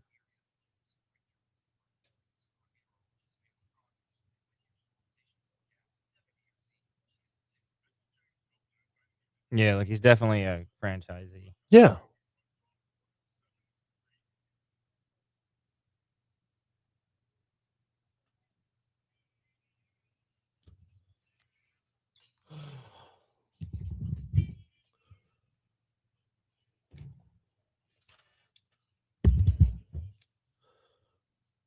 $741 Talk 107.3 FM WBRP mornings with Brian Haldane rolling right along. We ran super long there with Scott Ballard, president of the Board of Supervisors over at LSU. It's a long overdue conversation though, but trying to connect with Scott for some time. He did mention, it's hey, time to go back to my real job, pay my mortgage. You often forget about that. Like the people on the Board of Supervisors, when that be like for the last 2 months, that's been his full-time job. So greatly appreciate his time. Give me just a quick second before we get to Patrick Grimion and tell you about the folks over at Breck. Breck.org is their home base online where you're going to find them throughout the parish, basically everywhere. I mean, facilities all over the place. I know it's cold out right now. I know the ground is still wet out right now. So you're probably not thinking about hitting up a Breck Park, but here's what you want to do. Visit Breck.org. Get a list of their calendar. Get a list of the classes that they offer. Get a list of the things that they do over at Breck that you might not be thinking about. Think about something that you are into recreationally, whether you're talking about horseback riding, frisbee golf, pickleball, pottery, square dancing, whatever it might be.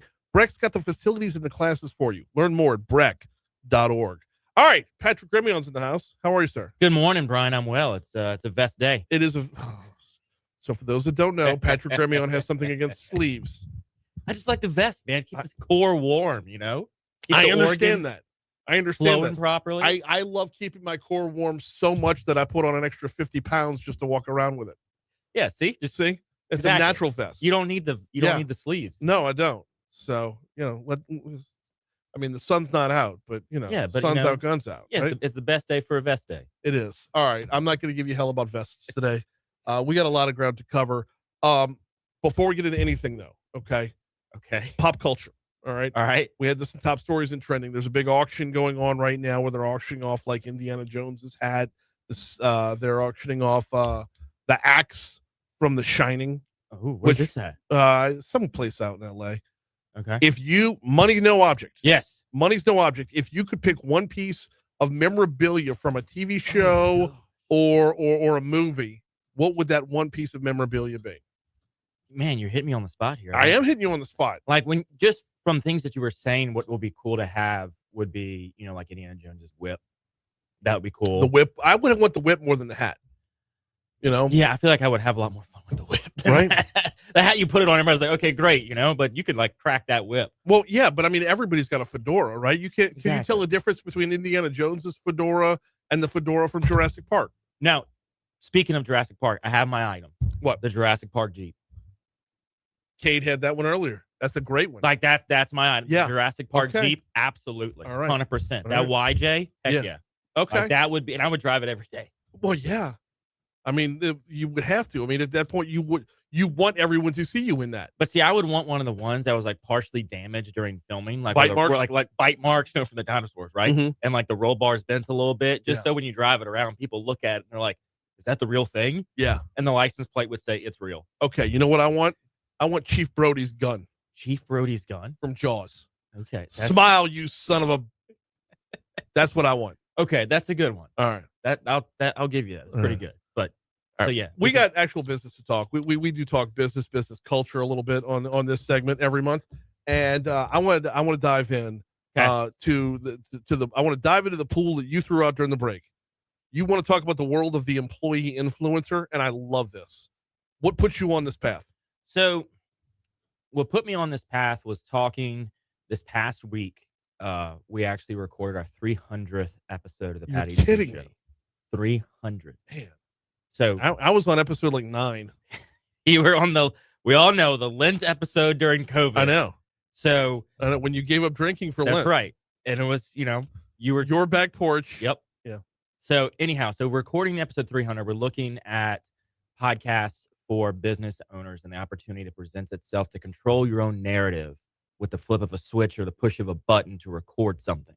Then looking in the business report and reading through some articles, I came across this article discussing how big national chains are starting to incorporate this employee-led, employee-driven marketing plan. Mm-hmm. So one big one on TikTok, at least in my algorithm, is Amalfi Jets. I don't know if you've ever seen that. Who? Amalfi Jets. What is that? It's a private jet flying concierge company. Oh, you and I did swim in different. I got Mark from Cracker Barrel on mine. That's you got private jets over here, Lenny Dykstra. I got Mark from Cracker Barrel. But so they do a very good job on TikTok as an example of employee. You have no idea who Lenny Dykstra is. I have do you? no idea. Okay. I'm rolling right over that one. Let it go over the head. Mm-hmm. So anyhow, so they do a lot of stuff with their employees, with the owner, and that's their marketing. That's their whole plan, or at least the plan that is most visible on TikTok. And so other national companies are starting to do this, whether it be Starbucks having the baristas film content and then post it. Mm-hmm. There's a process in place, obviously, that they got to go through and approve and all that stuff. But they're going so far deep into this as almost not hiring national marketing firms to create their content anymore. So there's positives and negatives here. Of course. On the positive side, I would say that hopefully they're compensating these employees for such, right? I pay them per post. Yeah. Okay. Which that is gets awesome. That gets approved. And hopefully that pay per post is above and beyond what they would get if they were a monetized channel. Like if they were in quote unquote influencers on their own, they're not going to be making as much money as their own company would pay them. Right. So yeah, you get pennies on the dollar per post as opposed to the main. Yeah, exactly. Whatever the numbers are. So there's that on the positive front. There is also the front that says you could be opening up a whole new skill set, a whole new world for a potential influencer for other companies by having them handle it under your roof to begin with. That's another positive right there. Yeah. It is cheaper for the company. Oh, 100%. Yes. But the negatives are when you detract away from your bigger marketing, you're hitting smaller pockets one at a time rather than the big pockets of the Super Bowl ad. Yeah. Well, and I think it's not them not boosting or doing paid campaigns with this stuff. It's the content creation.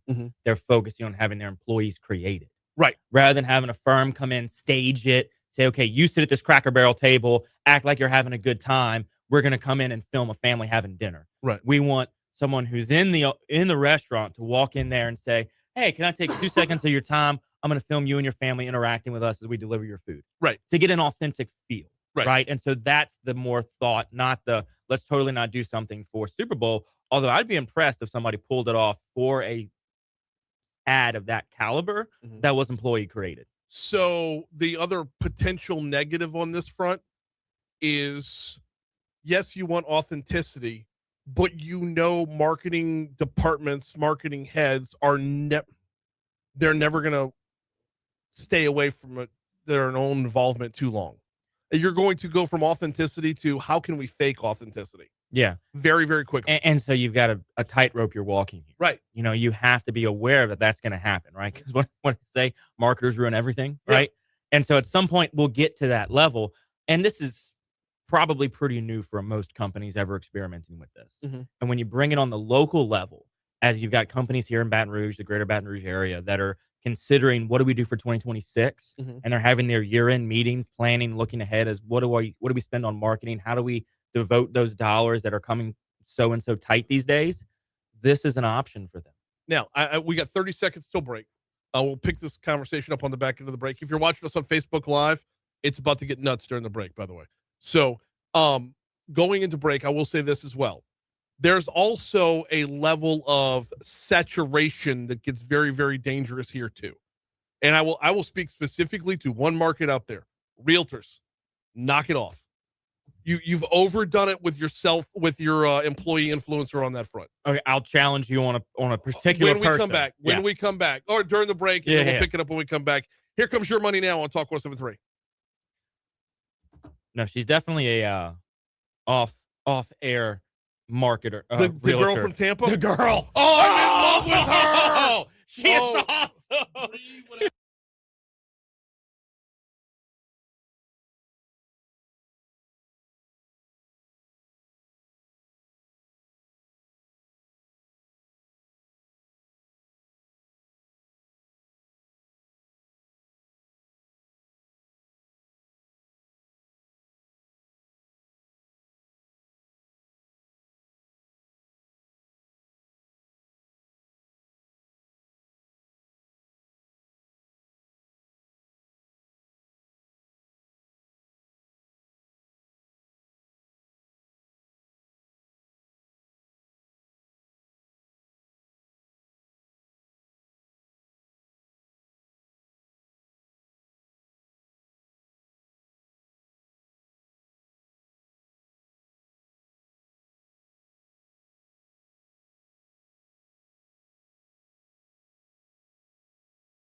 Phenomenal.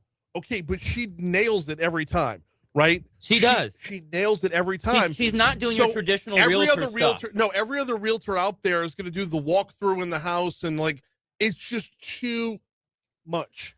So there's another guy that does speed tours. He's okay too. Okay. Like he does speed tours where he's in socks. Similar satire approach to showing a house as her, where he's come with me on the speed tour. And he's running through it. There's your kitchen. There's your bathroom. There's this.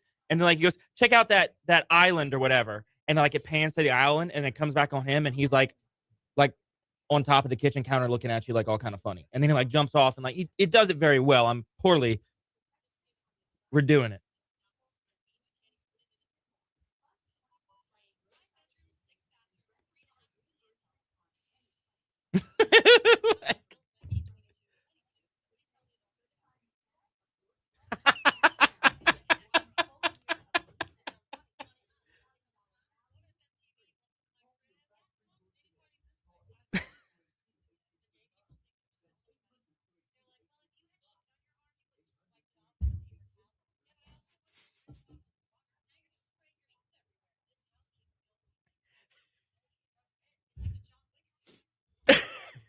Sorry, hers is just so good. This is getting ridiculous. This house is 7,000 square feet. I can't even fit it into the frame. 5 bedrooms, 6 bathrooms, $3.5 million. This house was built in 1922. 22? Nobody tell Leonardo DiCaprio. What?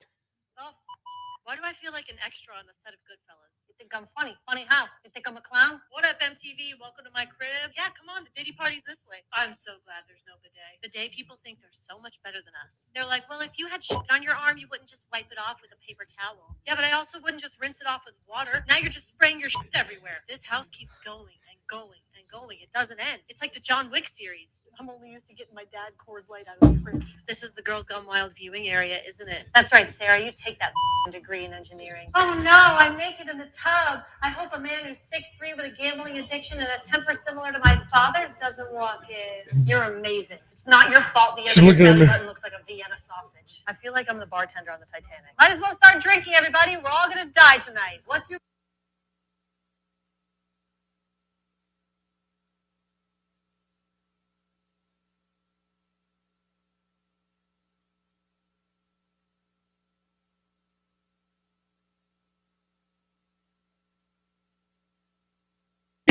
The background is she's walking through the house and you're seeing the house as she's talking about other stuff.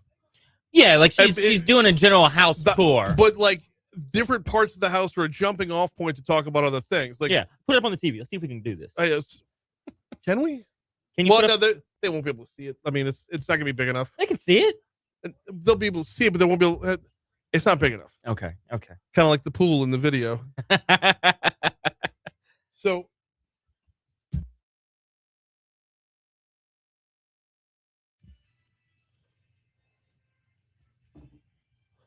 7:55 Talk 107.3 FM WBRP mornings with Brian Haldane rolling right along. Brian here with you.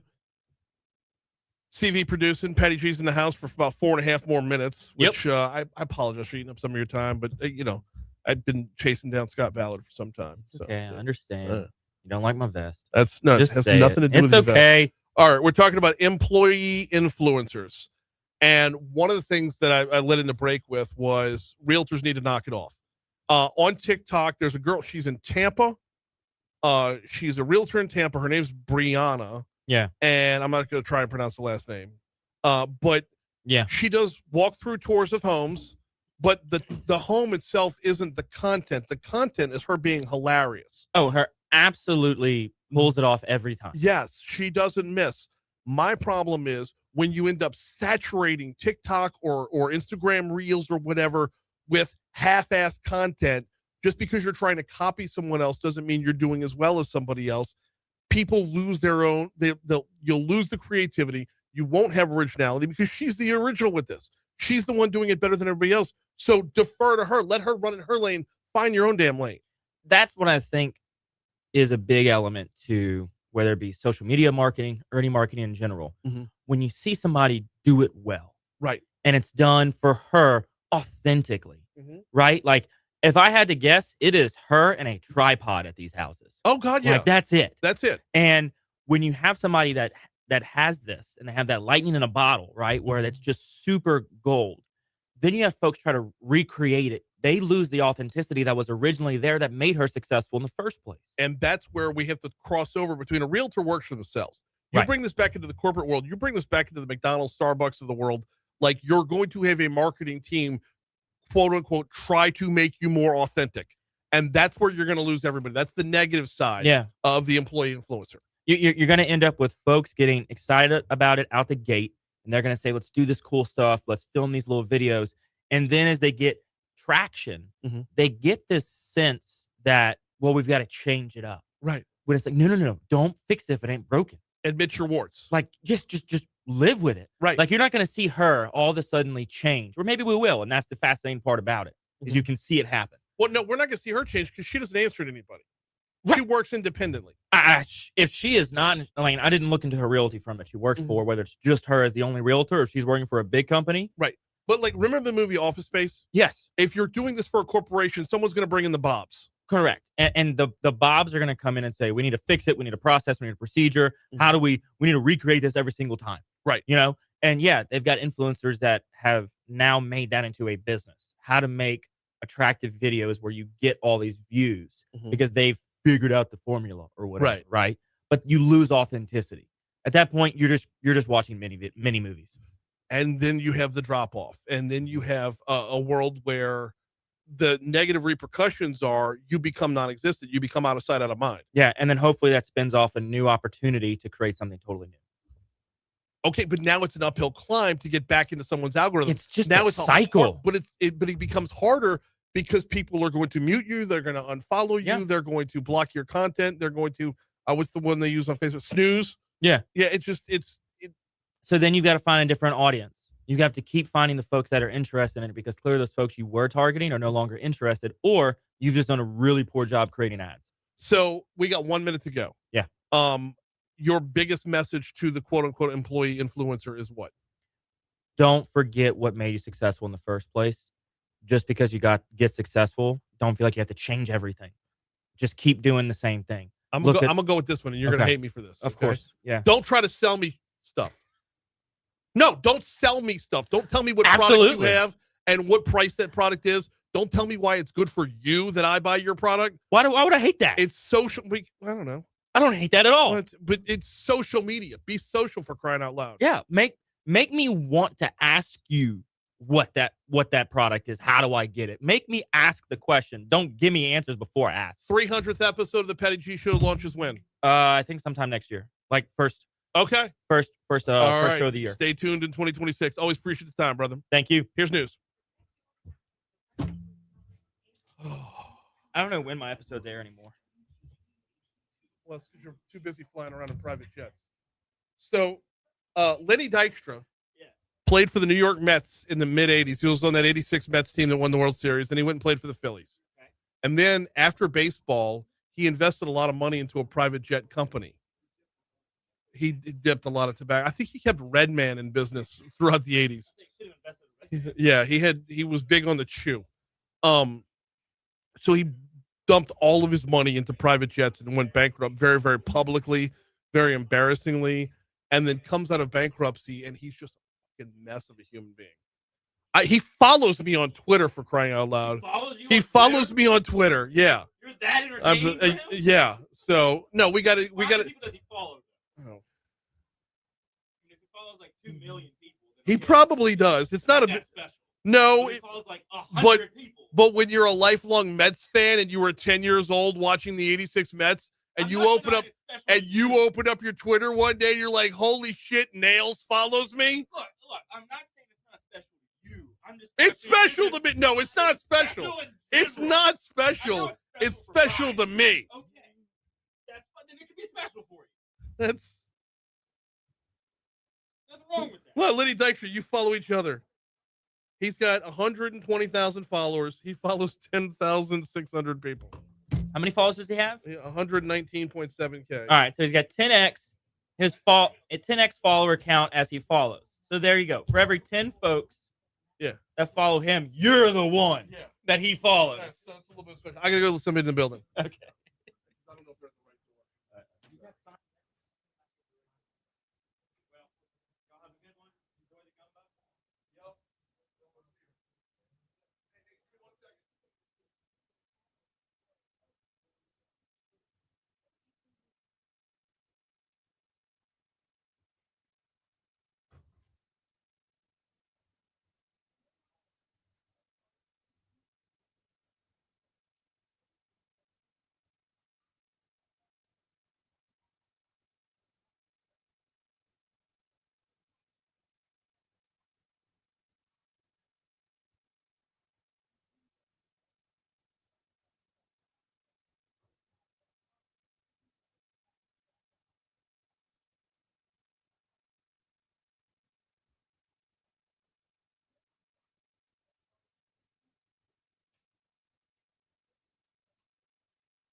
See, if we start talking about what to do to upgrade the studio and whatnot, I would like to be able to have the video screen be full screen.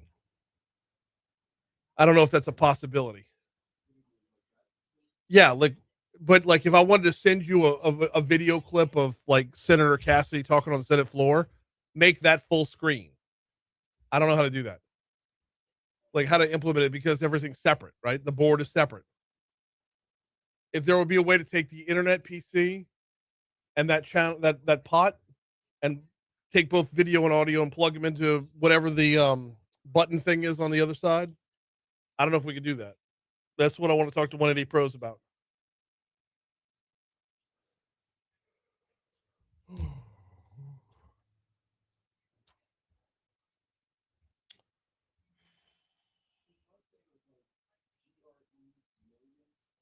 Yeah, Gramillion.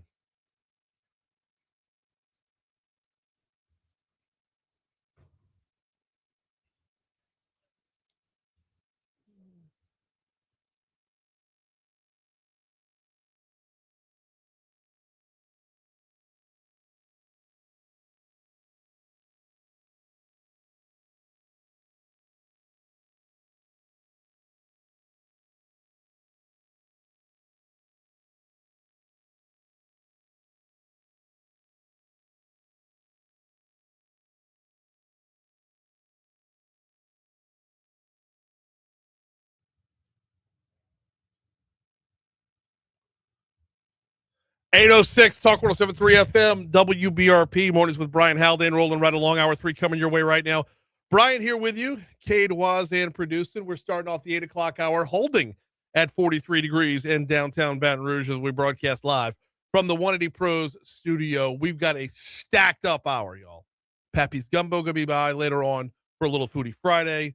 We've got Dr. Ghosh in the house for Dr. Sojoy Ghosh from the Pennington Biomedical Research Center. Going to talk a little AI in our next segment. We got a lot of ground to cover. Hey, before we get you to this day in history, got to remind you about the folks over at Industry Makes.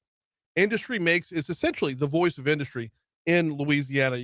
All too often you hear messaging from an anti-industry perspective. Well, the folks in business in Louisiana said, hey, enough's enough. We need to speak up. We need to talk back. We need to give our side of the story.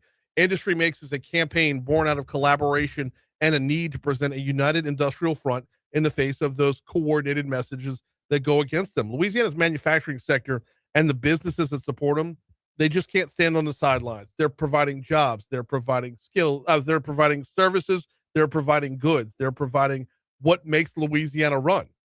So that brings us around to Industry Makes. If you want to learn more, visit industrymakes.org. Industrymakes.org. Remember, let others make noise. We'll make everything else. It's Industry Makes. All right. Time for this day in history. Let's roll.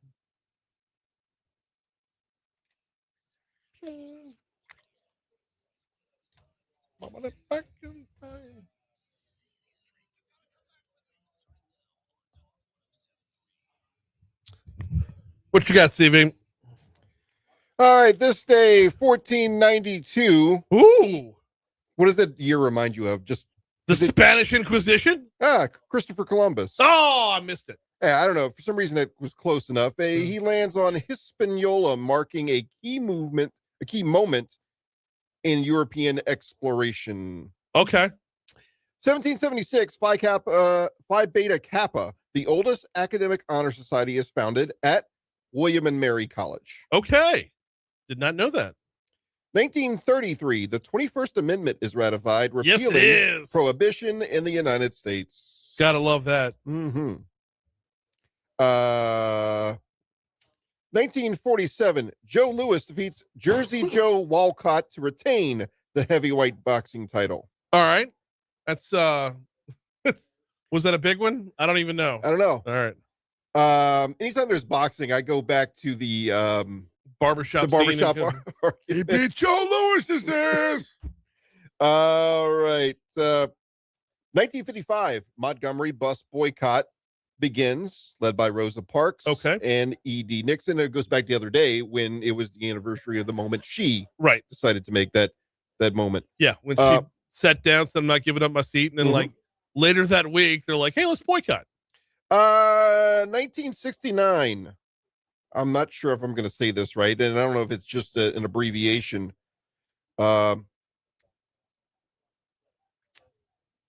It was the first time that 4 universities had gotten together, laying the foundation for what would be the internet. ARPANET. ARPANET. ARPANET. Okay. Yeah. I thought I thought former vice president invented the internet, though. What, Al Gore? Yeah. No. No. Okay. No, he just invented the algorithm. There you go. 1970. God, that was bad. Willie Ellison sets NFL record for 247 rushing yards in a single game. Thanks, Al Bundy. 1989, the first full-length episode of The Simpsons airs, revolutionizing TV comedy. Simpsons did it first. My son is binging The Simpsons. Really? Okay. Yeah, like from the start. Yeah, well, there's a lot of them to go through. I was like, son, you can watch The Simpsons all day, every day, and you're never going to catch up. Speaking of Lenny, was he in that? You remember the famous baseball episode where Monty Burns bought all the baseball players? Was he part of that episode? Lenny Dykstra? Yeah. Yeah, we were talking about with Patty G last. Wait, was that on the air or was that just on Facebook? I forget. Okay. Well, fair enough. No, it was on the air because he mentioned the private jets. Yeah. Because he bought like Wade Boggs. He There were a lot of players at the Boggs, Mattingly, Strawberry, Clemens. Yeah. I don't remember if there was anybody else. I don't think Nails made the cut. Nails. One of the greatest nicknames. 2013, Nelson Mandela, anti-apartheid leader and former South African president, dies at the age of 95. Dies again. Remember the what's the Mandela effect is named after the fact that everybody thought he was already dead. Right. Yeah. Let's see. Celebrity birthdays today. Whoa. Okay. Are you that's it for the history? That's it, yeah. Can I take you down It's the road? history. Sure. To New Orleans, Louisiana, where on this day in 1981 for $17.50, you get a ticket to the Rolling Stones concert. Stones play the Dome. Get such information like that? Dude, what? There's a website. Oh. There's a website that just gives you New Orleans history every single day. Awesome. Which I want to build one that does the Baton Rouge history. $17? You'd be lucky if you get a beer for $17 at a concert. Right? $17.50 for the ticket, $1 for the service charge. Ooh. You get to get in and see the Stones in 1981. And they looked the exact same. They did. Any more? No.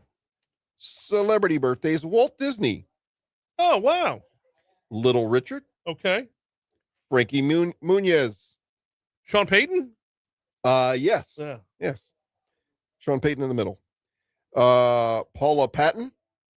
Okay. Conan Gray. Singer-songwriter. Celebrity deaths.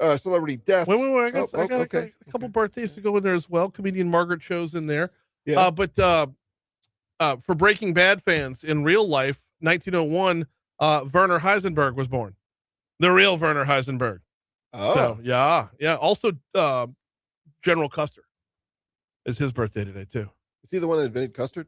No, just Custer. Oh, Custer. And you had Little Richard in that mix, I right? did, yes. Yeah, all right.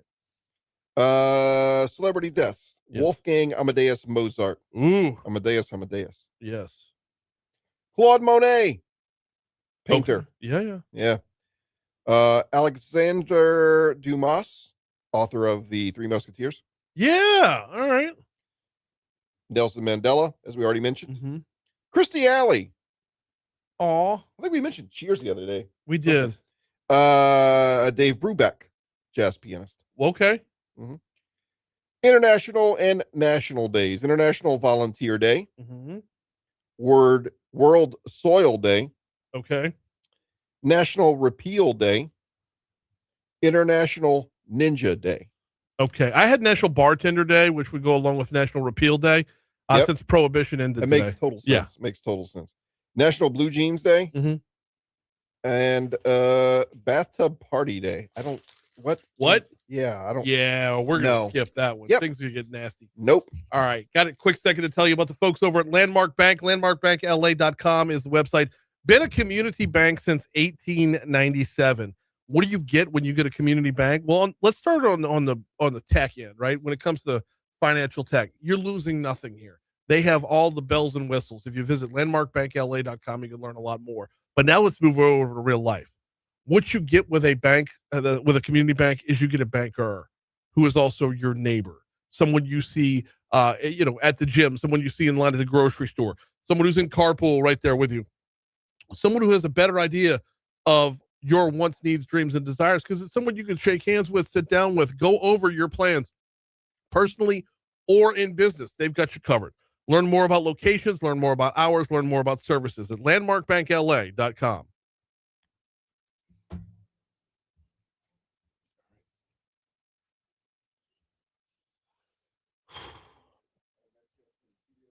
Yeah. Sojoy Ghosh. Sojoy.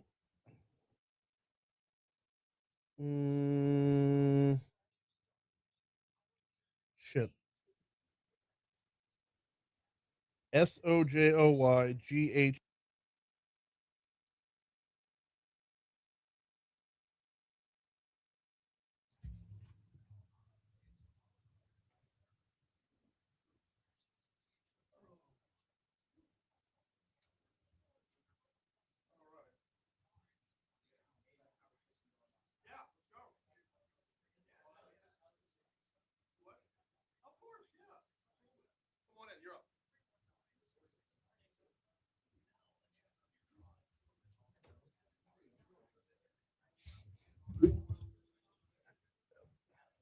Right.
.817 Talk 107.3 FM WBRP mornings with Brian Haldane rolling right along. About to dive in with Dr. Sojoy Ghosh from the Pennington Biomedical Research Center.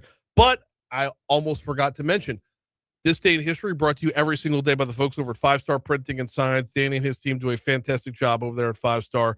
271-4096 is their phone number. 271-4096. Take a look at any piece of printed material that you've got in the office. Is it grabbing your eye? Is it catching your eye? Your brochures, your business cards, anything that you're going to interact with a potential customer with. If it's not catching your eye, it's not catching theirs. And if it's time for a refresh, get a little collaboration going. Call 271-4096. Danny and his team, they pride themselves on that collaboration, on that relationship, on working with you. Yes, they are timely. Yes, they get it done in a very timely manner. Yes, they are accurate, more accurate than anybody else out there. But above and beyond all that is if you see something you want to change, call them. Just hit them up. Very responsive. I've used them before for some things that I've had to have printed, and I could tell you the process is unbelievably user-friendly. Learn more at printshop5.com, or like I said, just call Danny and his team. 271-4096 for 5 Star Printing and Signs. It is time for us to visit with the Pennington Biomedical Research Center. Today we have Dr. Sojoy Ghosh, the Director for Bioinformatics and Computational Biology Core, and the Director of the Functional Genomics Lab. That's quite the business card if we were to send that over to 5 Star. How are you, sir? I'm doing good. Very well. Thank you very much. Glad to have you on this morning. Glad to be having this conversation because we're going to be talking about AI, and AI is popping up in everyone's life everywhere. Absolutely. And we're those who choose to stay out in front can stay out in front. Mm-hmm. Those who choose to sit idly by, it's going to pass you by. It's going to pass you by. So I want to start with the most basic of questions, and that is, and this is going to be a very, very broad answer. So just run with it wherever you want to. How's Pennington using AI? So Pennington, as you know, is a research institution. And it's also important to recognize that Pennington has been using AI, just like many other research universities, for quite some time now, mostly in its research activities. Mhm. So that aspect of AI we typically call machine learning, Mhm. and we have been using it for, I would say, the past 20 years or so. But the difference today is the extension of that AI application into non-research activities, such as administration, Okay. general everyday productivity. Mhm. So that is what is new. That is what is new about the current AI. Well, so a lot of that though is not changing on a daily basis. The research, however, is. And this is the part that I find fascinating is that there's been AI's been around for a while, just not in terms of the terminology that we use today, right? Correct. Because AI essentially is taking a whole lot of input and being able to pull output from it. And Learning from the input. learning from the input to get new output. Correct. So how has that evolved over the last 20 years? So initially, AI is a very big topic. If you imagine like a circle, AI. Mhm. If you're talking about robotics, that falls under AI. Okay. If you're talking about self-driving cars, computer vision, that falls under AI. So Mhm. that is like all the different types of things that falls under AI in general. What we are talking today is a very important subset of AI called machine learning, which is where research has been done for many, many years. For example, the food photography that we take on our smartphones to determine caloric content of food uses AI. Right. When we look at brain images, uses AI. When we look at smartphone taken pictures to understand body composition, that uses AI. So those are all machine learning applications. There are a million different variables when it comes to things like, and y'all say obesity a lot. There's Yes. a million different variables under the sun. How is AI helping to narrow down those variables and attack things the right way? So that's a great question because, as you said, we don't really know what are the contributing factors Right. to cause something like obesity, for example. So with AI, you can feed a lot of information about people who have obesity or not. Mhm. Their demographics, their body composition, their lab results, and all of that. And then you can train an AI model to determine what are the important features that are associated with obesity, for example. So in the past, you would have to know ahead of time what are the important ones, and that was very difficult to do. Mhm. But now, if you have lots of data, you can use AI to learn from that data and tell you what are the important contributors to a disease such as obesity. Dr. Sujoy Ghosh from the Pennington Biomedical Research Center is our guest. We're talking about implementing AI over at Pennington. Dr. Ghosh, is there a possibility right now that we can over rely on AI? There's always that fear, Mhm. and that is why education about AI is so important. So, as you know, we talk about hallucinations when we talk about AI. Oh, yeah. AI can make mistakes because although AI appears to be sentient, appears to be making knowledgeable decisions, it's not. It's just predicting the next word. That's all it's doing. Let me re-ask the question in this way. Is there a battle between AI and I? Is there a battle between like what the data says versus what the doctors say? Yes. So oftentimes the data that is interpreted by AI can differ from what the doctor says. Mhm. And in those cases, you have to decide, do you want to rely more on the doctor's opinion, which is usually correct? But there have been cases where AI have actually made better diagnosis. That's also happening because it can look at so much data. Right. And so the main important thing is to understand how to use AI. And one thing that I like to say is that we should never let AI be the pilot. AI can be the co-pilot, Mhm. but the human has to always drive it. Can it also be the navigator? Also be the navigator. Yes. The different, so when talking about obesity, it's one thing. When talking about diabetes, it might be a whole other. Yeah. Walk me through a little bit about, how you're using or how Pennington is using that. Because diabetes research, y'all are, world renowned. How are you using AI on that front? Similarly, like if you are looking at diabetes, people with diabetes or not, the question is, how can I find out early Mhm. if someone's going to have diabetes or not? See, it's always been just a matter of like family history. Family if you, history? if your relatives have it, you're going to have it. Is it that? Right. It's a lot more complex than that, but AI can keep it simple. Yeah, I can keep it simple. I can actually tell you, even if your family history is predisposing you towards diabetes, will you get it? Right. So it can bring it down to the individual level, not just saying I think you might get it, but family history is very important. It encompasses a lot of genetics and other things. But with AI, you can also pinpoint as to what are the other central factors that may be besides family history. So what are a few of those other factors, and how can you compile data to accurately lead back to the patient? So you're talking about personalized medicine now. Yes. When we kind of go back to the individual patient. So there are techniques in machine learning where you can identify for the individual patient what are the important factors. Is it physical inactivity? Is it overnutrition? Is it bad genetics, for example? They will differ from patient to patient, and even from region to region. Obesity in Louisiana may be different from obesity in California. How so? The factors that are Just causing obesity, lifestyle, okay, diet, all of that. Yeah. So AI can help you identify those differences. So it's not just enough to say, okay, obesity is caused due to physical inactivity. Mm-hmm. That may be true on a broader scale, but how does it relate to my state, to my family? That's where AI can help you. You talked about obesity, talked about diabetes, but you're also using AI in Alzheimer's research. This one I find intriguing because there's a lot more. Well, when it comes to Alzheimer's, you're in the brain. That's right. You're not throughout the rest of the body. Nope. There's a lot more lot more information you can extract from the rest of the body.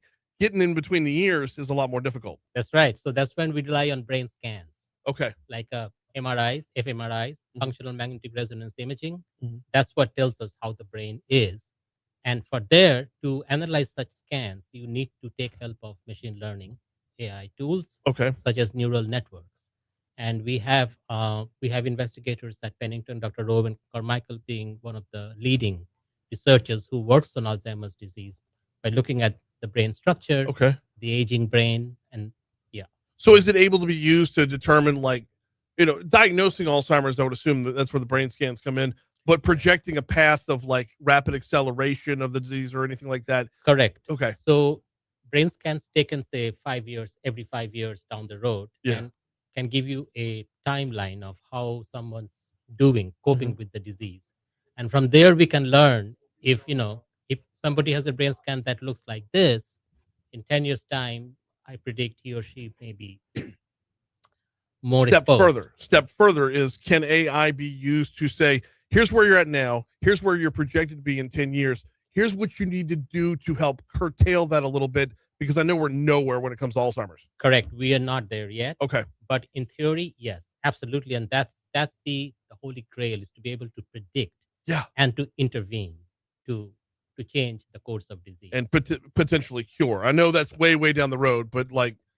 Well, if you can predict early, you may be able to delay it long enough to be effectively not have it, because we all have risks of disease. But if we take care of our risks, we may be able to delay or even not have the disease. So AI can help you with such predictions. Fascinating stuff. We're talking with Dr. Sujoy Ghosh from the Pennington Biomedical Research Center. Let's talk about the implementation here, and what when we talk about data sets that are used your output's only as good as your input. Give me some idea of size of these data sets. Like what needs to go in, how much needs to be compiled before you can rely on the information being spat back out. Well, as you know, the current AI tools that we all use, ChatGPT, Claude, Gemini, they are trained on the whole internet. Whoa. You're using, like, okay, I didn't even dive into this part, but like Claude and ChatGPT, the stuff that I use. That's right. That's what and that is the big democratization of AI. Wow. Today, AI is not only in the research, as we have been talking about this far, but now it has been extended to everyday use that you can do. And we are also working on that in Pennington. Okay. But the important thing is those are trained on the entire internet. Right. So can you imagine how much data that is? Yes and no, because you're talking about something medical, something that's private. So that's like, right. I figured there would be like, backstage pass access to the stuff that y'all have. For the medical data. Yeah. Yes. I mean, you need to have quite a bit of data because AI has to learn. Now, in order to learn, it has to see what the possibilities are in real world. Unless you have a large number of data, you cannot feed it all the possibilities. Right. So it will not learn well. So to learn well, it needs lots of data. We're talking about thousands, millions of rows worth of data. And yes, I mean, it is data greedy. so to speak. We got just a minute and a half left, Dr. Ghosh. I greatly appreciate your time because this is awesome stuff. Can we talk in this last minute and a half about X factors? One of the things that can really run things sideways is with patient's honesty. Let's just run with that. What are some of the X factors that can negatively contribute to the output from AI? You mean like a patient response? Well, you mentioned hallucinations earlier. The AI Oh, yeah. hallucinating, Okay. Yes. But like, what other X factors would be out there in terms of like, what? So one thing that is very important to remember is that AI is only good as its training data set, and our training data sets in medicine as well as in other areas are often biased because we haven't looked at all sorts of possible patients, right? So the AI has been trained on a restricted set of data, and if we apply it on different sets of situations, it may miscalculate. So bias is a big problem for AI, and we need to mitigate it. I would imagine so. Yes. But that's the only way to mitigate it is to do it more. To have more examples. Yeah. Of yes. Yeah. The broader the data set, the better it becomes. Exactly. It's fascinating stuff. I could keep going, but we're just straight up out of time. Dr. Sujoy Ghosh from the Pennington Biomedical Research Center. Thank you so much for a couple minutes this morning. Thank you, Brian. I enjoyed my visit here. We go from talking AI to talking gumbo. Foodie Fridays next. That was awesome. That was so much fun. Thank you very much. Y'all, whatever y'all do, y'all have the ability to make it understandable. I hope so. Which that's my goal. I love. We scientists need to be talking. Yes, but the world-renowned research that we overlook every day because it's just some building off of Perkins, right? That's right. That's right. But like, we have no idea what we have in our own backyard. Exactly. And so we need to come more to your show. Well, yeah. So that people know, and then we don't do a good job of that. But you get better. You get better. It's Joe and Ernie and everybody. They have a pivotal role in promoting us. Yeah. To face you. Yeah. And then talk about our work. It's people should know because ultimately it's their money. Right. Exactly. All right. Thank you, Brian. Money, lifespan, all of it. Everything. So, yeah. Everything. So I'm good to go? Yeah, you're good to go. Okay. And you can hang on to that if you want. I'll keep that if you want. The mug. Yeah, yours. Thank you. I will. I will get your name. Okay. Yes, sir. Nice to meet you, sir. All right. It is time.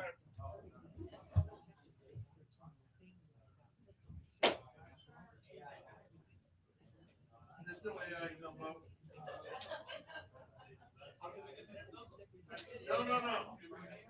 Listen to your grandma. That's how you make better gumbo.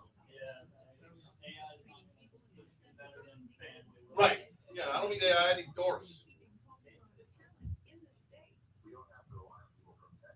So y'all are up next. So come on in.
We love her. Pretty great. Been awesome. That bourbon that Chris gave me. Oh yeah. Oh, I cracked it open that night. It was phenomenal. Awesome. I still got 3/4 of the bottle, but like, I texted Chris. I'm like, this is on point. Way to go. I will show up to vote every time you need me. What bottle was He it? helped us. It's a Woodford Reserve Double Oak. Yeah, I helped. He's a yeah. Well, he helped us vote for LTA. The Louis.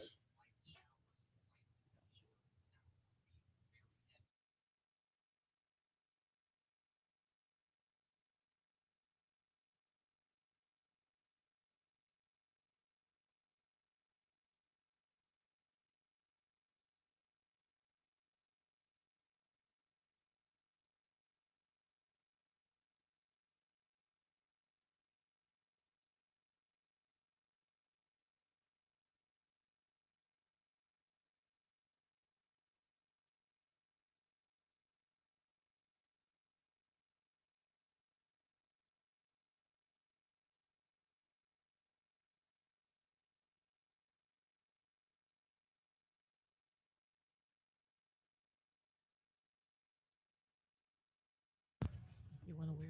836 Talk 1073 FM WBRP mornings with Brian Haldane rolling right along. We're getting into Foodie Friday in 60 seconds. Enough time for me to tell you about the folks over at Vex European. If you drive a European vehicle, I highly recommend hitting up vexeuropean.com. Why? Specialization. If you bought a European vehicle, you know you bought that thing for performance and longevity. Maximize both by having a technician who knows your make of vehicle. If you drive a Mercedes, you're going to get a Mercedes tech. If you drive a Porsche, you're going to get a Porsche tech. Someone who's at an expert level should be running their own shop. But Vinny's got himself a dream team over there on Benefit Drive. That's kind of the back half of Industriplex. I would start online, vexeuropean.com. Find your make of vehicle there. Hit that little appointment tab. No, wait. Don't hit the appointment tab yet. Hit the specials tab. Save yourself $100 on your first visit. Then hit the appointment tab. Get you set up over at vexeuropean.com. All right, it is time for Foodie Friday. We welcome in the folks from Pappy's Gumbo today. Welcome aboard. We got Rhonda. We got John. How y'all doing today? Doing good. Let's Doing get you good. right up. That'll move out towards you. There you go. Oh, All right.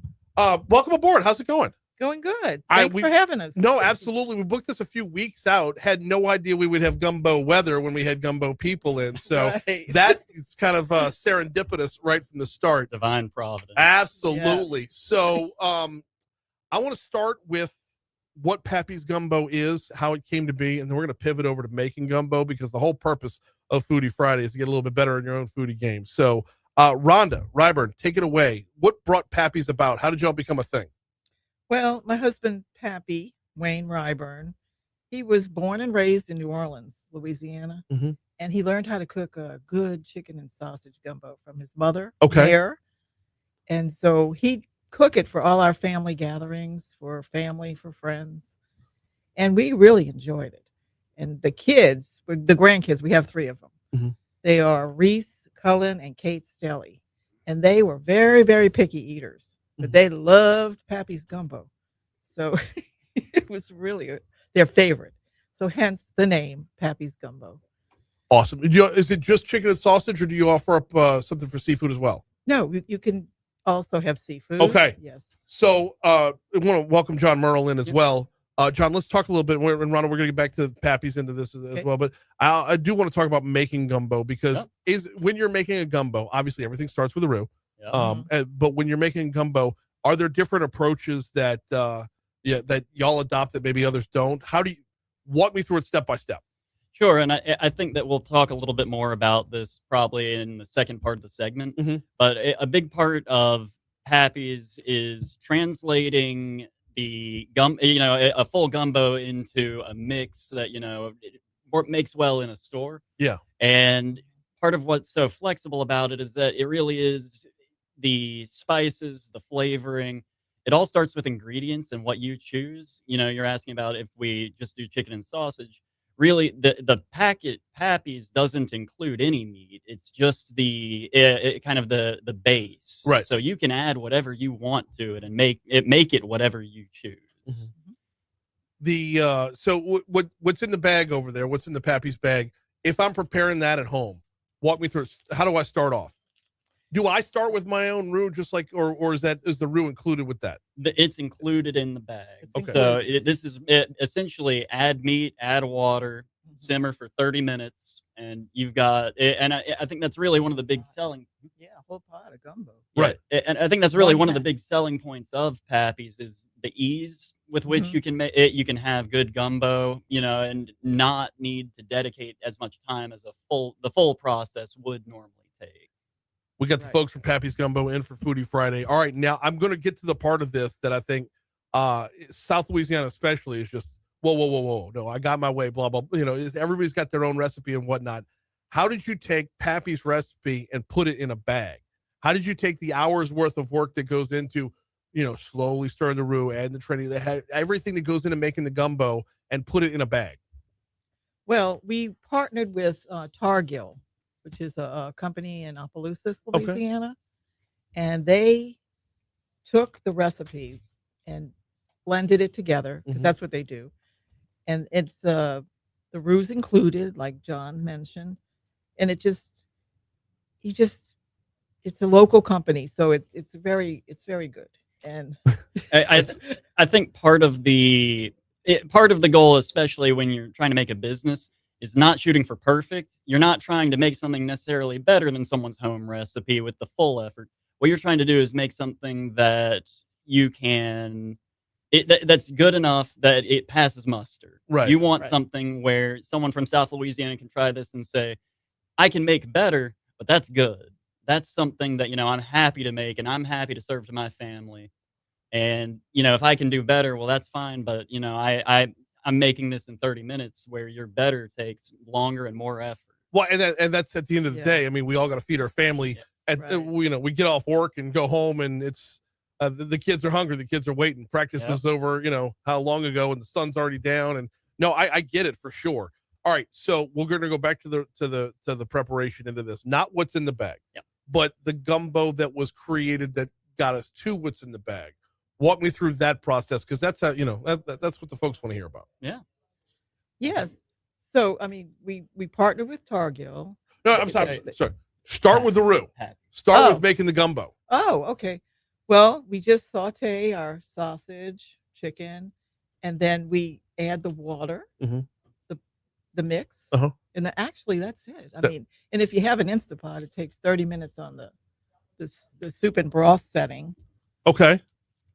So, yeah, I'll walk through it as well. I'm getting back to. Let me go back to this way. Pappy's gumbo, not what's in the bag. When you were first making how Pappy made it to begin with. Well, I didn't really know, but my daughter Michelle remembered his recipe. He passed away sadly back in 2016. Okay. He was a U.S. Navy veteran. Mm-hmm. He was in the Persian Gulf War, and this was his recipe. Yeah. And when he passed away, my daughter Michelle, she remembered how he did it. So so then we blended the spices together and got it over to Targill. They packaged it as a dry mix, and it took 2 years actually.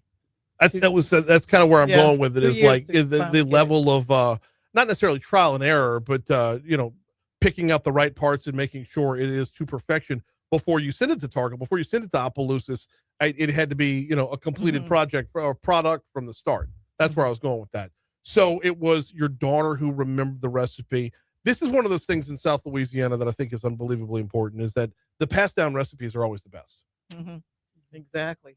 And I think separate from the gumbo, like I'm a big barbecue fan, and I think that anyone who's done barbecue, you can always appreciate that good food starts with picking good ingredients, and simplicity is the essence of a really good dish. So it's true here too. It starts with picking good ingredients, and the flexibility here is almost unmatched. The ability to add good ingredients and use this as a base to kick off from, especially for your listeners trying to up their own food game. So what I'm looking at here is if you're going with Pappy's, it's not just with the bag here. You got the ingredients listed in the recipe: 3 quarts water, Pappy seasoning mix, 3 pounds of chicken, sausage, or whatever meat you're providing there. A medium to large onion that's chopped up. You want to add parsley, chopped up as well. And then, of course, the rice on the back end, or some go with the potato salad. But I'm a rice guy, big Louisiana rice guy. And then I'm reading the directions as well. Within the directions, it is you're like you said, Rhonda, you're in and out in under an hour. Right. Full meal prepared Quick and that can easy. serve an entire family. Right. That's it's unbelievably user friendly on this end, to be sure. And I'm noticing something on the packaging here that I wanted to talk about. And recipe created in New Orleans, packaged over in Opelousas, and I see that little certified on there. How important was that when putting this together? How important was it to make sure that this was certified Louisiana? It was very important. Wayne only used the best ingredients, the local ingredients in his gumbo. And so we do the same. It really does also, every day we see more just more things pulling us out into a global or national context. And there's something just very grounding in having something local, having something from Louisiana, having something that feels and tastes like home. Absolutely. We're going to run with that. We're coming up on our break. Got about 2.5 minutes till we take our break here on Foodie Friday as part of Mornings with Brian Haldane on Talk 107.3 FM. We're going to get into the taste test when we get into our break. But before we get there, let's talk about growth. Let's talk about putting this on store shelves as well. Walk me through a little bit about, breaking down those barriers and getting this out to the people. Yeah. Well, we're in many of the local grocers, all the Carters, Rouse's, Oak Point, Mathern's, especially at LSU, Mathern's. Yeah. So Mathern's, proud sponsor of the show right here. Right. Which, you mentioned the LSU location. This is a good time to mention as, kids are going to be home for Christmas break pretty soon, and then you're going to send them back to school on the back end.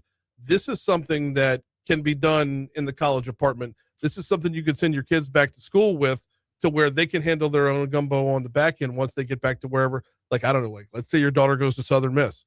I can give her a couple bags of this on the way back and be like, hey, you complain that you don't get a home cooked meal till you come home. Now you can have a home cooked meal in your dorm. That's right.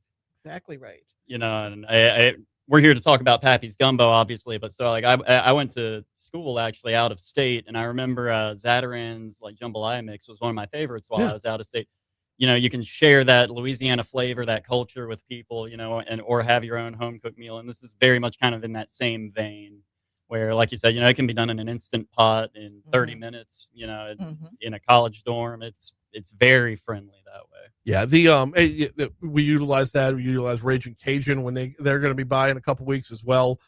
Just great Louisiana brands. And the fact that when you see it on the store shelf, it's important to remember that it didn't just originate on the store shelf. It originated in a kitchen.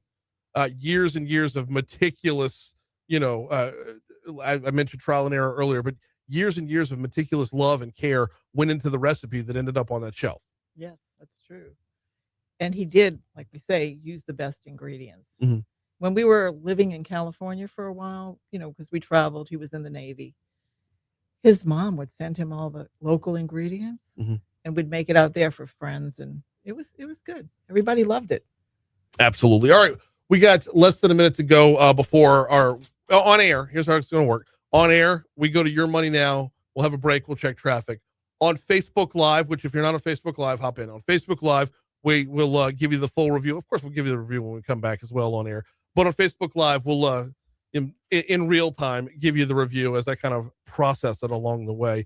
We got Pappy's Gumbo in the house for Foodie Friday. Before we get you to that break, I would be remiss if I didn't remind you, Talk 107.3 and Duplessis Pool Builders. We're giving away a dream pool. $25 donation is what gets you entered. You're making that donation to support dreams come true, granting wishes for Louisiana kids with life-threatening illnesses. A $25 donation gets you entered to win. Donate $100, you get 5 donations. Where do you make those donations? Talk1073.com. All right, here's Your Money Now. How are we doing so far? Doing good. And the segment on the back end goes pretty quickly. Okay. So Do we know which one of these is spicy and mild?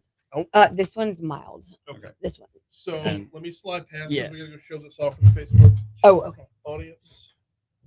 And I need to turn that light on over there. And what's your spice tolerance? Yeah. I'm not sure which one I tried, but it had a little kick to it. It was pretty good. If It was if, like a good balance. Yeah. if it had any kick to it, it was the spicy one. It's not. It's not it a wasn't like soup. an unbearable spice. It was like No. a nice add to. Yeah.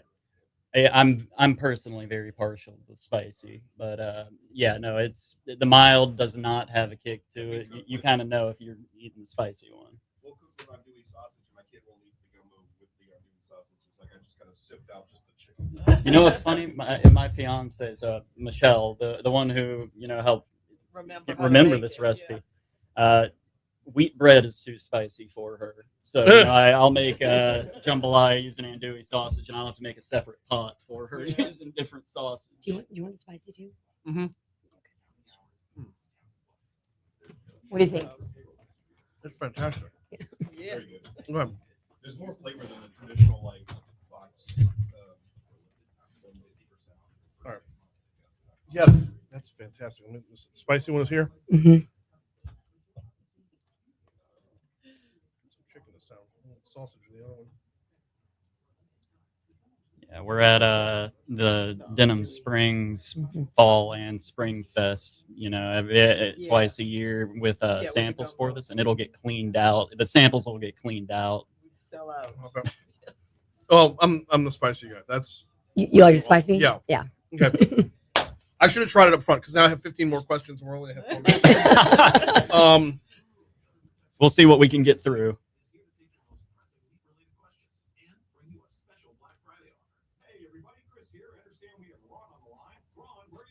Yeah, like I said, I'm personally partial to the spicy one, but I don't know what it is. I woke up one day when I was probably 22, and I just overnight decided I like spicy food, and I've since then I actually never found my ceiling. I haven't found anything too spicy.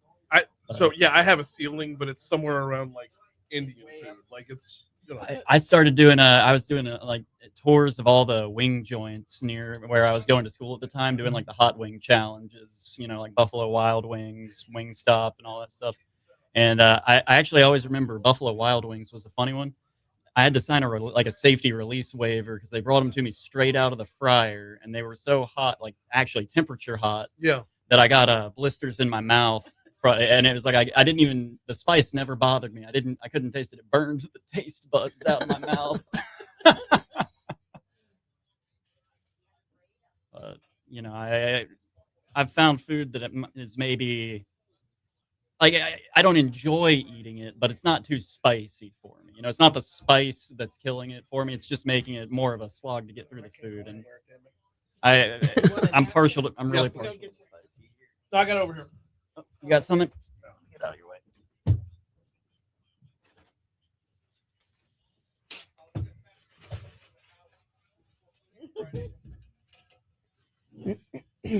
Megan, you're in the hot seat now.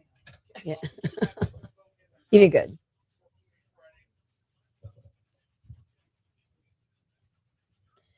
I guess there's a little bit of a lag time, huh? Is there a lag time so he can do his thing, his magic? No, is it completely live? He's pulling it out of what's recorded, Okay. so he can get it at the beginning and the end. So, all right. When are we back on at the top About of the minute? Yeah, about one more minute. We got to have our traffic report, and then we come back. I got you. All right, so Facebook, I'm gonna give you all the quick answer here. First of all, if you're talking about putting together a gumbo that came out of a bag, my first concern was, is it going to be soupy? Not soupy at all. It's thick like a gumbo. It's not like you're not eating chicken and sausage soup. It's thick like a gumbo because it is a gumbo. Number two, when you have that roux and then you make it into proceed to a gumbo, oftentimes there's this oily factor to the roux that that it's genuine. That oily factor is still here. How did y'all do that? I'm not understanding that. Well, so it took us 2 years to perfect the blend with Targale out of Opelousas. So we just went back and forth with them for about 2 years. Okay. So, Well, but is that coming from the meat? Is that like, because it's like a probably a little bit. I do think that so we used it for the one you're trying here. It's both chicken and sausage, and I do think that the meat is adding a fair bit of it is definitely doing a bit of the lift because you have the fat from the meat renders down and it makes it okay. Absolutely.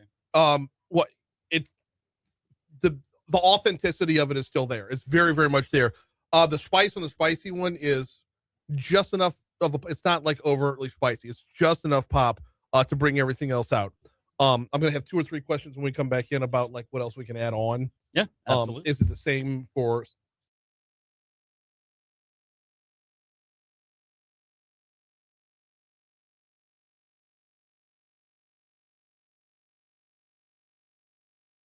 Just as good with the seafood. Got just a couple minutes left here with Pappy's Gumbo as part of Foodie Friday on Mornings with Brian Haldane. Before we hand off to Moon Griffon and the Moon Griffon Show, John, I want to stick with that. So I dove in for the taste test.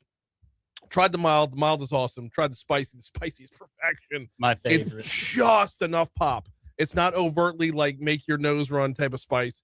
It's just enough pop so that you know it's there, and it brings out all the flavors of everything else that was added from that bag. Now, couple of things I want to know about. My first concern was if you're talking about making a gumbo out of a bag, how is it a gumbo and not a soup? Yep. Is it going to be soupy? It is absolutely not soupy. It's thick like a gumbo's supposed to be.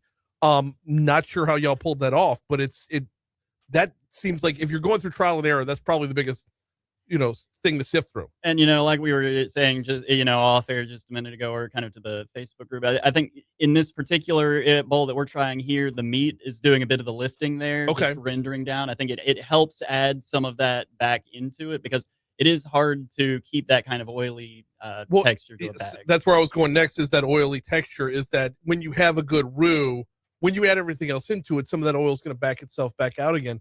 I had no idea that if you use this bag here, how you would have that oil, and it's the rendered fat is what it basically is from the sausage, from the chicken. Couple more things. We got 2 minutes left, and we got to make sure that folks know where to get you. Fast. Absolutely. If I wanted to, instead of a chicken and sausage gumbo, if I wanted a good seafood gumbo, is it the same mix? Same mix. You may not get that same oily texture. Sure. The texture is going to be a little different, but same mix, same process. Okay. And anything else you would add in there? I'm a big okra in my gumbo guy. Does okra go well with this? Yeah, I think it goes just fine in it. It really, the mix helps kind of make the base, and you can kind of play off that as much or as little as you want to. Mm-hmm. It's good, just with meat added, you can add more. You can add more spice if you want. If you want to add something to it, but it out the bag. And not only like with the gumbo, you can play around and like do other things. So the spice mix actually could be a good use for like pastelaya. Okay. And other kind of type versatility things. to it. Yes. That's awesome. Mm-hmm. 1 minute to go. In that minute, where can folks find Pappy's Gumbo? We ran down some of the grocery stores. Run down those stores for me again, then tell me where to find y'all online. So you can find us at pappysgumbo.com. Mm-hmm. One word, no space. And we're in just multiple chain stores in the Louisiana area: Carter's, Ralph's, Mathern's, Rouse's. Most chain grocers in the area, right next to the jambalaya section. Right next to the jambalaya section. And once again, certified Louisiana. Cannot stress that enough. Certified Louisiana. Find it at Mathern's. The LSU location, of course. You get the downtown location, and then on Highland Road, just west of Kenilworth, a number of other great stores. And give me the website one more time. Pappysgumbo.com. Pappysgumbo.com. Keeping it simple right there. Y'all, I tried both the mild and the spicy. I'm not taking anything away from the mild. I don't want to downplay the mild, but the spicy is so on point with the perfect level of, there's a celebration of flavors in there. When you're talking about when you're talking about using a mix, I was expecting a little something more homogenous, might be the word. Yeah. It's not homogenous. It is a very, very dynamic flavor. It's awesome. Great job, y'all. Thank you so much for stopping by. Thanks for having us. Thank you for having us. Absolutely. This has been Foodie Friday. This has been Mornings with Brian Haldane. We'll be back at it on Monday. Moon's next. The level, there's depth to it. Mm-hmm. It's more than just one flavor. everything's coming back to the forefront. And like I said at the start, the goal is not to outperform what people can do at home. The goal is to pass muster, when you're trying to make something out of it. Yeah, absolutely. You're not trying to replace grandma. Exactly. Nobody's trying to replace grandma. We're not trying to put grandma But out of I this. think grandma would enjoy this one too, though. So yeah, I think grandma's happy to make this in a rush. Exactly. Well, Facebook, we got to get out of. Oh, go ahead, Megan. But that was the whole point too, is to make it easy and convenient. Yeah. But to have that authentic flavor, Yeah. And Dr. Strain approves because it's certified Louisiana. So we'll see y'all on Monday. Have a great weekend. Thank you.